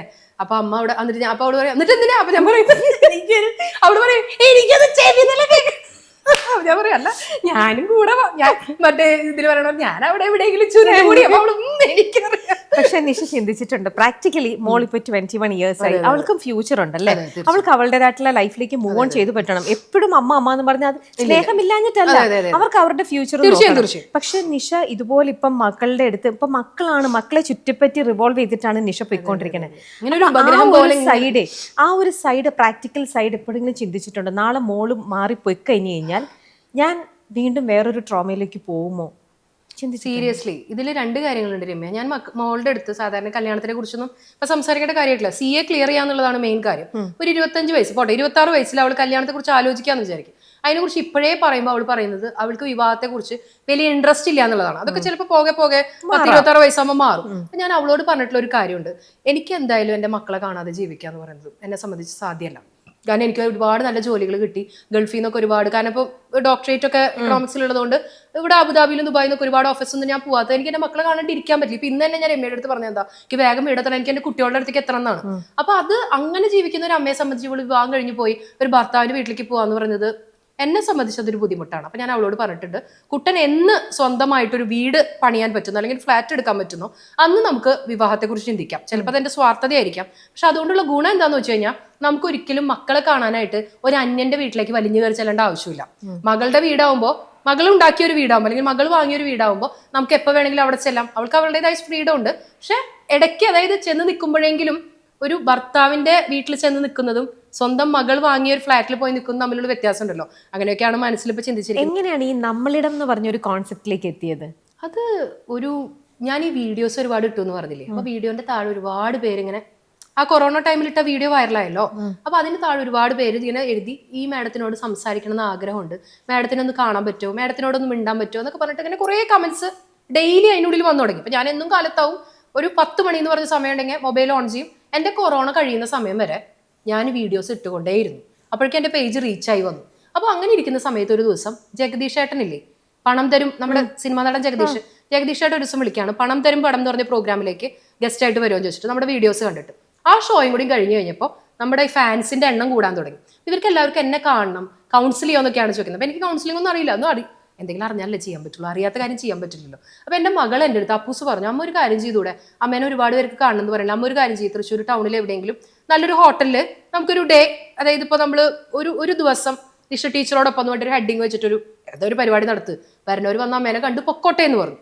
ഇത് ചെയ്യാനായിട്ട് ഞാൻ പ്ലാൻ ചെയ്തപ്പോൾ ഞാൻ എൻ്റെ വീട്ടിൽ വന്ന് പറഞ്ഞപ്പോൾ ഓബ്വിയസ്ലി ഒരു കംപ്ലീറ്റ് നോ എൻ്റെ വീട്ടുകാരെല്ലാവരും കൂടി പറഞ്ഞു, അതൊന്നും വേണ്ടാട്ടാ, പരിചയമില്ലാത്ത ആൾക്കാരെ വെച്ച് ചെയ്യണ്ടാട്ടാ, അപരിചിതരാട്ടാ, അവർ നമ്മളെ പിടിച്ച് തിന്നും വിഴുങ്ങുന്നൊക്കെ പറഞ്ഞു. പഴയ ചിന്താഗതിയല്ലേ. അമ്മ, അനിയൻ, അമ്മയുടെ അങ്കിൾമാർ, മീൻസ് ബ്രദേഴ്സ് എല്ലാവരും ബിഗ് നോ പറഞ്ഞു. അപ്പൊ എനിക്ക് ഭയങ്കര ഇൻട്രസ്റ്റ്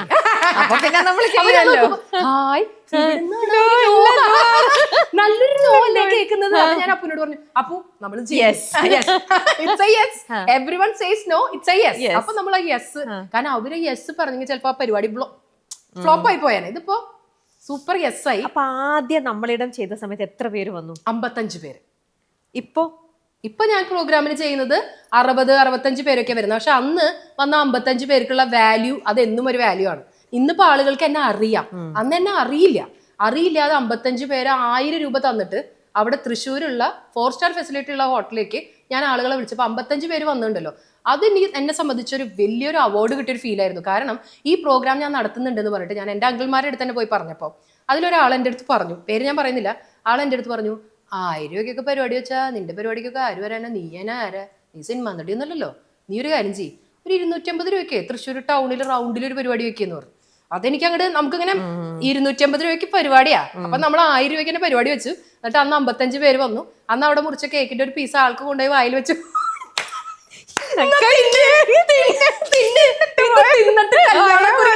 ഇത് തിന്നിട്ട് നീ കല്യാണം അയ്യോ. എനിക്ക് മുന്നോട്ട് പോകാനുള്ള ഊർജ്ജം എന്ന് പറഞ്ഞ രമ്യ നോ ആണ്.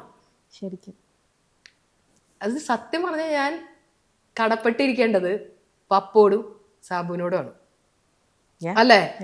അവരാണ് ഒരു നിഷ ടീച്ചർ ഉണ്ടാക്കിയത്. അല്ലെങ്കിൽ ഇപ്പോഴും ഞാൻ ചോറും കൂട്ടാനൊക്കെ വെച്ച്, അതെ, വേറൊരു സ്നേഹം കിട്ടിയിരുന്നെങ്കിൽ, സാബു സ്നേഹിച്ചിരുന്നെങ്കിൽ ആ സ്നേഹത്തിൽ ഞാൻ എന്റെ മൊത്തം ഇൻഡിവിജ്വാലിറ്റി ഞാൻ അവിടെ അടിയറവും വെച്ചേനെ. കാരണം എനിക്ക് എന്റേതായിട്ട് ഒരു ഇഷ്ടം പോലും ഇല്ലാതെ, കാരണം ആളുടെ ഇഷ്ടം കിട്ടാൻ വേണ്ടിയിട്ട് ഞാൻ ഇങ്ങനെ സ്നേഹിച്ചുകൊണ്ടേ ഇരിക്കുകയായിരുന്നു. പക്ഷെ അത് ഒരിക്കലും നമുക്ക് ബഗ് ചെയ്താ കിട്ടാത്തൊരു സാധനമാണ് സ്നേഹം എന്ന് മനസ്സിലാക്കാൻ ഒരുപാട് വർഷം വേണ്ടി വന്നു എന്നുള്ളതാണ്. പക്ഷെ ഞാൻ മനസ്സിലാക്കിയ ലൈഫിലെ ഏറ്റവും വലിയ സംഭവം എന്താണെന്നറിയോ, നമ്മൾ എന്താണോ ഉണ്ടെന്ന് പറയുന്നത് അത് നമുക്ക് ഉണ്ടായിക്കൊണ്ടേയിരിക്കും. അതായത് നമ്മളിപ്പോ ചില ആളുകൾ കണ്ടിട്ടില്ലേ, എനിക്ക് വയ്യ, എനിക്ക് സങ്കടമാണ്, എനിക്ക് ദുഃഖമാണ്, എനിക്ക് കടമാണ് എന്നിങ്ങനെ നമ്മൾ പറഞ്ഞുകൊണ്ടേ ഇരിക്കുമ്പോ അത് തന്നെയാണ് എന്താണോ നമ്മൾ പറഞ്ഞുകൊണ്ടിരിക്കുന്നത്, അത് തന്നെയാണ് നമുക്ക് വീണ്ടും വീണ്ടും വന്നുകൊണ്ടിരിക്കുന്നത്. ഈ മാനിഫെസ്റ്റേഷൻ എന്നുള്ള സംഭവം പോലെ. അതായത് ഇടയ്ക്ക് ഞാനിങ്ങനെ തമാശയായിട്ട് പറയാറുണ്ട്, ചിലർ പള്ളിയിൽ പോയി ഇന്ന് പ്രാർത്ഥിക്കണം നേരത്തെ തമ്പുരാന്റെ അടുത്ത് ഇങ്ങനെ പോയിട്ട് പറയും, തമ്പുരാനെ എനിക്ക് ഒരുപാട് കടാണ്, എനിക്ക് എന്നും ദുഃഖാണെന്ന് പറയുമ്പോൾ തമ്പുരാൻ കുറെ ആൾക്കാരുടെ കഥകൾ കേൾക്കുന്നുണ്ടാവില്ല. അപ്പം മൊത്തം ഇപ്പൊ കുറെ പേര് ഒന്നിച്ച് പ്രാർത്ഥിക്കാം. ഇപ്പൊ ഒരു പള്ളിയിൽ ഞാനും രമ്യയും വേറെ 10-50 പേരൊന്നും ഒന്നിച്ച് പ്രാർത്ഥിക്കാം. രമ്യ പറയുന്ന കാര്യമാവില്ല ഞാൻ പറയുന്നത്, എല്ലാം കൂടി കേൾക്കാൻ ദൈവത്തിന് സമയം ഉണ്ടാവില്ല. അപ്പൊ ദൈവം എല്ലാത്തിലും ചെറിയൊരു ബിറ്റാവും കേൾക്കുന്നുണ്ട്. അപ്പൊ ഞാൻ പ്രാർത്ഥിക്കുന്നത് ചിലപ്പോൾ എനിക്ക് സങ്കട, എനിക്ക് ദുഃഖ, വയ്യ, എന്നെ ഈ സങ്കടത്തിൽ നിന്ന് കരകയറ്റോ എന്നുള്ള ലാസ്റ്റ് പാർട്ടൊന്നും കേൾക്കില്ല. അതൊക്കെ എഡിറ്റ് ചെയ്ത് കട്ട് ചെയ്തു. സങ്കടം ദുഃഖം, ഓക്കെ, നിനക്ക് സങ്കടം ദുഃഖം ഇരിക്കട്ടെ. അടുത്ത ആള് വന്നിട്ട് അയ്യോ എനിക്ക് എന്ത് സന്തോഷം തമ്പുരാനെ, എനിക്ക് എന്ത് സന്തോഷം. അപ്പൊ ആദ്യത്തെ ഭാഗം മാത്രം എഡിറ്റ് ചെയ്ത് എടുക്കുകയാണെങ്കിൽ ദൈവം സങ്കടം എന്ന് പറഞ്ഞിട്ടല്ലോ, എന്നാ നിനക്ക് കുറച്ചുകൂടി ഇരിക്കട്ടെ സങ്കടം. എന്താണോ നമ്മൾ കൊടുക്കുന്നത് ഒരു എക്കോ എഫക്റ്റ് പോലെ നമുക്ക് വന്നുകൊണ്ടേയിരിക്കും. എൻ്റെ കയ്യിൽ കഴിഞ്ഞ ഈ എന്താ പറയുക കഴിഞ്ഞ കൊല്ലം ക്രിസ്മസിന് 10 പൈസ ഇല്ല. പക്ഷെ പിള്ളേരും കൊണ്ട് ക്രിസ്മസ് സെലിബ്രേറ്റ് ചെയ്തേ പറ്റും. അപ്പൊ ഞാൻ എന്ത് ചെയ്തു, അമ്മയുടെ അടുത്ത് പറഞ്ഞു, അമ്മ ക്രിസ്മസ് സെലിബ്രേറ്റ് ചെയ്യണം. അപ്പൊ അമ്മ പറഞ്ഞു, അമ്മ എപ്പോഴും പറയണ കാര്യമുണ്ട്, കുടുംബത്ത് ഉപ്പില്ലെങ്കിൽ ഉപ്പില്ലാത്ത പോലെ ജീവിക്കാന്ന്. ഉപ്പുണ്ടാവുന്ന കാലത്ത് ജീവിക്കാൻ പറ്റില്ല. അപ്പൊ ഞാൻ എന്ത് ചെയ്തു, ഒരു 1000 രൂപ ഒരു ഫ്രണ്ടിൻ്റെ കടം വാങ്ങിയിട്ട് കുട്ടികളെയും കൊണ്ടുപോയി അവിടെ തൃശ്ശൂർ മറ്റേ പുത്തമ്പള്ളിയുടെ സൈഡിലൊക്കെ ഇപ്പൊ ഏകദേശം എറണാകുളം സൈഡ് പോലെയൊക്കെ തന്നെ അവിടെ ബ്രോഡ്വേ പോലെ നിറയെ ഇങ്ങനെ മാലബൾബൊക്കെ ഇട്ടിട്ട് കുറെ വഴികളുണ്ട്. അപ്പൊ അവിടേക്ക് പോയിട്ടൊന്ന് എൻജോയ് ചെയ്യാന്ന് വിചാരിച്ചു. പക്ഷെ കാർ വിളിച്ച് പോകാൻ കാശില്ല. അപ്പൊ ഞാൻ എന്ത് ചെയ്തു, സ്ഥിരം വിളിക്കുന്ന ഒരു ഓട്ടോ ചേട്ടനുണ്ട്. ആ ഓട്ടോ ചേട്ടനെ വിളിച്ചിട്ട് ഞാൻ പറഞ്ഞു, ചേട്ടാ ഒരു കാര്യം ചെയ്യും, ഓട്ടോറിക്ഷയുടെ ഉള്ളിൽ മുഴുവൻ മാലബൾബ് ഇട്, എന്നിട്ട് DJ പോലെ വണ്ടിയുടെ ഉള്ളിൽ ക്രിസ്മസ് കരോള് പോണ പോലെ one of the best Christmas celebration ആയിരുന്നു. വെറും 1000 രൂപയ്ക്ക് ഏറ്റവും, ഞാനത് ഇൻസ്റ്റയിൽ ഇട്ടിട്ടുണ്ട്, 1000 രൂപയ്ക്കും നിങ്ങൾക്ക് അടിപൊളിയായിട്ട് ക്രിസ്മസ് സെലിബ്രേറ്റ് ചെയ്യാം. ചിലപ്പോൾ ഞാൻ അവരെ ഒരു 5 സ്റ്റാർ ഹോട്ടലിൽ കൊണ്ടുപോയിട്ട് ഫുഡ് വാങ്ങി കൊടുത്തു കഴിഞ്ഞാൽ ചിലപ്പോൾ ഒരു സെലിബ്രേഷൻ ഉണ്ടാവില്ല. ഓട്ടോ മൊത്തം മാൽബൾബ് ഇടേണ്ട കാശ് ഓട്ടോ ചേട്ടന് കൊടുത്തു. തമാശയല്ലടാ, ഓട്ടോ മൊത്തം മാൽബൾബ് ഇട്ടിട്ടേ ഓട്ടോന്റെ ഉള്ളിൽ പാട്ട് പെട്ടി വെച്ചിട്ട് ഇങ്ങനെ നമ്മൾ നോക്കുന്നു. നമ്മളിങ്ങനെ ഏകദേശം അങ്ങനെ. അപ്പൊ ഈ വർഷത്തെ ക്രിസ്മസിന് എന്താ പരിപാടി ചെയ്യണം? ഞാൻ നമ്മളിടത്തിലെ ആളുകളെയൊക്കെ വെച്ചിട്ട് നമ്മളൊരു ക്രിസ്മസ് സെലിബ്രേറ്റ് ചെയ്യാൻ പ്ലാൻ ഉണ്ട്. എല്ലാവരും നമ്മള് കേക്ക് ഒക്കെ കട്ട് ചെയ്ത് സെലിബ്രേറ്റ് ചെയ്യണം എന്ന് വിചാരിക്കുന്നുണ്ട്. അപ്പൊ ഈ നമ്മളിടത്തിന്റെ ഇനിയാണെങ്കിലും മുന്നോട്ടുള്ള യാത്രയിൽ കാണുന്നത് വീണ്ടും വരുന്ന എല്ലാവർക്കും ആ ഒരു മൊമെന്റിൽ അവർക്ക് സന്തോഷം സമ്മാനിക്കുക കൊടുക്കുക എന്നുള്ളതാണ്. ഈ വന്നവര് വീണ്ടും വീണ്ടും റിപ്പീറ്റ് ആയിട്ട് വരുന്നുണ്ട്. ഒരുപാട് ആളുകൾ അങ്ങനെ റിപ്പീറ്റഡ് വരുന്ന ആളുകൾ കുറവാണ്. കാരണം വരുന്ന ആളുകൾ നമ്മുടെ മലയാളികളുടെ പ്രത്യേകതയുണ്ട്. സന്തോഷം തേടാനായിട്ട് വരുന്ന ആളുകൾ ഇതിന്ന് ഒരു പാർട്ട്ണറെ കിട്ടുമോ, ഇതിന്ന് ഒരു സെറ്റപ്പ് കിട്ടുമോ എന്നൊക്കെ വിചാരിച്ചു വരുന്ന ആളുകൾക്ക് വടി വെട്ടിയിട്ട് തൊടയാൻ മടിയാണ്. മനസ്സിലായില്ലേ? ഇവിടെ നമ്മൾ കൊടുക്കുന്നത് സന്തോഷമാണ്. പാർട്ട്ണറെ കൊടുക്കാൻ ഞാൻ ഇവിടെ മാട്രിമോണി സൈറ്റ് ഒന്നല്ല നടത്തണേ, എല്ലാവരോടും കൂടിച്ച് മാട്രിമോണിയൽ സൈറ്റ് അല്ല നമ്മളിവിടെ നടത്തുന്നത്. സന്തോഷമാണ് കൊടുക്കുന്നത്. സന്തോഷം എന്ന് പറയുന്നത് വ്യക്തികളെ നമ്മൾ കൊടുക്കുന്നില്ല. ഞാൻ പറയുന്നത് അവരുടെ അടുത്ത് എല്ലാ ടെൻഷനും മാറ്റി വെച്ച് നിങ്ങൾ ഇവിടെ വന്ന് എൻജോയ് ചെയ്യാൻ പാ, നമ്മുടെ മൈൻഡ് ഫ്രീ ആക്കാന്നാണ്. നമ്മളെപ്പോഴും പലപ്പോഴും പല ആളുകളും വിചാരിക്കുന്നത് സന്തോഷിക്കണമെങ്കിൽ നമ്മുടെ കൂടെ ഒരാള് പാർട്ട്ണർ വേണം നമുക്ക് സന്തോഷം തരാന്ന് വിചാരിക്കുന്നിടത്താണ് പ്രശ്നം. നമ്മുടെ സന്തോഷം നമ്മുടെ ഉള്ളിന്റെ ഉള്ളിൽ നിന്ന് തന്നെ നമുക്ക് ഇപ്പൊ കാണുന്ന ആളുകൾക്കുണ്ടല്ലോ രമ്യ, നിസ്സാര ഗുരുവൊന്നല്ല പൊട്ടണേ, എന്റെ ശത്രുക്കളുടെ എണ്ണം കൂടി ആൾക്കാരെ ഇവിടെ എല്ലാ ദിവസവും പുതിയ പുതിയ സാരി കൊടുത്ത് കുപ്പിയോളൊക്കെ ഇട്ട് വന്നിരിക്കണ്ടല്ലോ, എന്തായിരിക്കും ഇവിടെ ഉദ്ദേശം? അങ്ങനെ പറയുന്ന ആളുകളോട് ഇനി ഞാൻ സന്തോഷിക്കും, നിങ്ങൾ എന്താന്ന് ചെയ്ത എനിക്ക് വെരി ഇൻട്രസ്റ്റിംഗ് പേഴ്സൺ. ഇനി ഒരു ലൈഫിൽ ഒരാൾക്ക് വേണ്ട ഒരു പ്രയോറിറ്റി അല്ലെങ്കിൽ ഒരു വ്യക്തി ലൈഫിൽ പ്രയോറിറ്റൈസ് ചെയ്യേണ്ടത് എന്താണ്? ലൈഫിൽ ആ വ്യക്തി പ്രയോറിറ്റൈസ് ചെയ്യേണ്ടത് സെൽഫ് ലവ്. അവനവനെ സ്നേഹിക്കുന്ന ഒരു വ്യക്തിക്ക് മറ്റെല്ലാവരെയും വൃത്തിയായിട്ട് സ്നേഹിക്കാൻ പറ്റും. സെൽഫിഷ്നെസ് അല്ല, സെൽഫ് ലവ്. എനിക്ക് എന്നെ ഭയങ്കര ഇഷ്ടമാണെന്നുണ്ടെങ്കിൽ ഞാൻ മറ്റൊരാളെ ഹേർട്ട് ചെയ്യില്ല. കാരണം എനിക്ക് എന്ത് കാര്യം ഇപ്പോൾ രമ്യയുടെ മുന്നിൽ ഞാൻ വന്നിരുന്നു, ഞാൻ രമ്യയുടെ അടുത്ത് ഏറ്റവും ആദ്യം പറഞ്ഞൊരു ഡയലോഗ് രമ്യ ഓർക്കുന്നുണ്ടോ ഇപ്പോന്ന് അറിയില്ല, രമ്യ ഞാൻ തഗ്ഗടിക്കും പക്ഷെ ബി ഷുവർ ഞാൻ ഹേർട്ട് ചെയ്യില്ല. കാരണം എന്ത് ക്വസ്റ്റ്യൻ രമ്യ എന്നോട് ചോദിച്ചാലാണ് എന്നെ ഹേർട്ട് ചെയ്യാന്ന് എനിക്കറിയാം. സോ ആ സെയിം സംഭവം നമ്മൾ അവിടേക്കും തരാതിരുന്നാൽ മതി. അതായത് ബൈബിളിൽ പറയുന്ന പോലെ നിന്റെ പോലെ നിന്റെ അയൽക്കാരന്റെ ഭാര്യയെ സ്നേഹിക്കാനല്ല. നമുക്ക് നമ്മളെ സന്തോഷിപ്പിക്കാൻ കഴിഞ്ഞു കഴിഞ്ഞാൽ ഇപ്പോ മാസത്തിൽ ഒരിക്കൽ ശമ്പളം കിട്ടുമ്പോൾ നമ്മൾ ഒരുപാട് കാര്യങ്ങൾ വീട്ടിലേക്ക് ചെയ്യും. കറണ്ട് ബില്ലടയ്ക്കും, ടെലിഫോൺ ബില്ലടയ്ക്കും, കുടുംബത്തെ കാര്യങ്ങൾ മൊത്തം ചെയ്യും, മക്കളുടെ കാര്യങ്ങളൊക്കെ ചെയ്യും. ആദ്യം പോയിട്ട് ഒരു ഹോട്ടലിൽ പോയിട്ട് ഒരു ബിരിയാണി വാങ്ങി ഞാൻ തിന്നും. ആദ്യം ഞാൻ എന്നെ സന്തോഷിപ്പിക്കും, എന്നിട്ട് മറ്റുള്ളവരുടെ സന്തോഷം. അല്ലാണ്ട് നമ്മൾ സാധാരണ വീടുകളിൽ അമ്മമാര് ഐസ്ക്രീം ഒക്കെ വാങ്ങുമ്പോൾ പങ്കുവെക്കണം കണ്ടിട്ടില്ലേ? എല്ലാ കിടാങ്ങൾക്കും പങ്കുവെച്ച് കഴിഞ്ഞിട്ട് അവസാനം ഐസ്ക്രീമിന്റെ ചപ്പിലൊന്നും ഉണ്ടാവില്ല. ഞാൻ ആദ്യം എനിക്ക് രമ്യ പ്രയോറിറ്റൈസ് യുവർ സെൽഫ്. ആദ്യം നമുക്ക് കഴിക്കാം. അപ്പൊ എന്റെ അമ്മ ചോദിക്കും എന്ത് അമ്മയാണ് നീ കിടാങ്ങൾക്ക് കൊടുക്കാണ്ട്? അപ്പൊ ഞാൻ പറഞ്ഞു ഞാൻ ചോദിക്കും എനിക്ക് തിന്നാണ്ട് ഇറങ്ങില്ലേ? അതുകൊണ്ട് കുട്ടൂസൊക്കെ എന്റെ ചെറുത് പറയും ഇതെന്റെ ആട്ടാ, ഇതെടുക്കരുത്. ഇന്നലെ കിടന്നുറങ്ങാൻ പോണതെടുത്ത് കുട്ടൂസ് 2 ലൈസിന്റെ പാക്കറ്റ് കുടുംബാശം വെച്ചിട്ട് അമ്മ അതെങ്ങാനും എടുക്കരുത് അടിച്ചു മാറ്റി. അങ്ങനെ എന്താ പറയാ, അങ്ങനെ പോ. പക്ഷെ എന്തൊക്കെ പറഞ്ഞാലും ഇതിന്റെ ഇടയിൽ സങ്കടമൊക്കെ ഉണ്ട്. നമുക്കൊരു നല്ല പാർട്ട്ണറെ കിട്ടിയില്ല. ചിലപ്പോ ആരെങ്കിലും എവിടെയെങ്കിലും ഒക്കെ അത് കണ്ടിട്ട് കൊതിച്ചിരിക്കുന്ന ചിലപ്പോ ഇതുപോലെ ഒരാള് വേറെ എവിടെയെങ്കിലും ഇരുന്നിട്ട് ദേ എന്റെ പാർട്ട്ണർ എന്നൊക്കെ പറഞ്ഞ് വരട്ടെ. എത്രയും പെട്ടെന്ന് അങ്ങനെ ഒരാള്, അതും എല്ലാ അർത്ഥത്തിലും നിങ്ങൾക്ക് ഒരുമിച്ച് ചേർന്ന് നല്ല ഒരു ബന്ധം മുന്നോട്ട് പോകുന്ന ഒരാള്. കൂടുതൽ ഒന്നും കിട്ടിയില്ലെങ്കിൽ കുഴപ്പമില്ല, വലിയ കുഴിയിലേക്ക് എന്തായാലും അങ്ങനെ ഇനിയും മുന്നോട്ടുള്ള ആ ഒരു ജേർണി എന്ന് പറയുന്നത് ഒരുപാട് നല്ലത്, ഒരുപാട് പ്രതീക്ഷിക്കാത്ത കുറേ സന്തോഷങ്ങളും കുറെ ബിരിയാണികളും. അതിനിടയിൽ ഒരു കാര്യം പറയാൻ പറഞ്ഞു, അടിപൊളി ചിരിയാട്ടോ. ആ നുണക്കുഴി ഉണ്ടല്ലോ, ഒരുപാട് പേരുന്ന് ഞാൻ പോകുമ്പോ പറയണം രമ്യയുടെ അടുത്ത് ആ നുണക്കുഴി ചിരിയിൽ ഞങ്ങൾ പലരും പണ്ട് വീണിട്ടുണ്ട്. ഞാൻ പറഞ്ഞ കുട്ടി എവിടെയെങ്കിലും സമാധാനമായിട്ട് കഴിഞ്ഞോട്ടെ.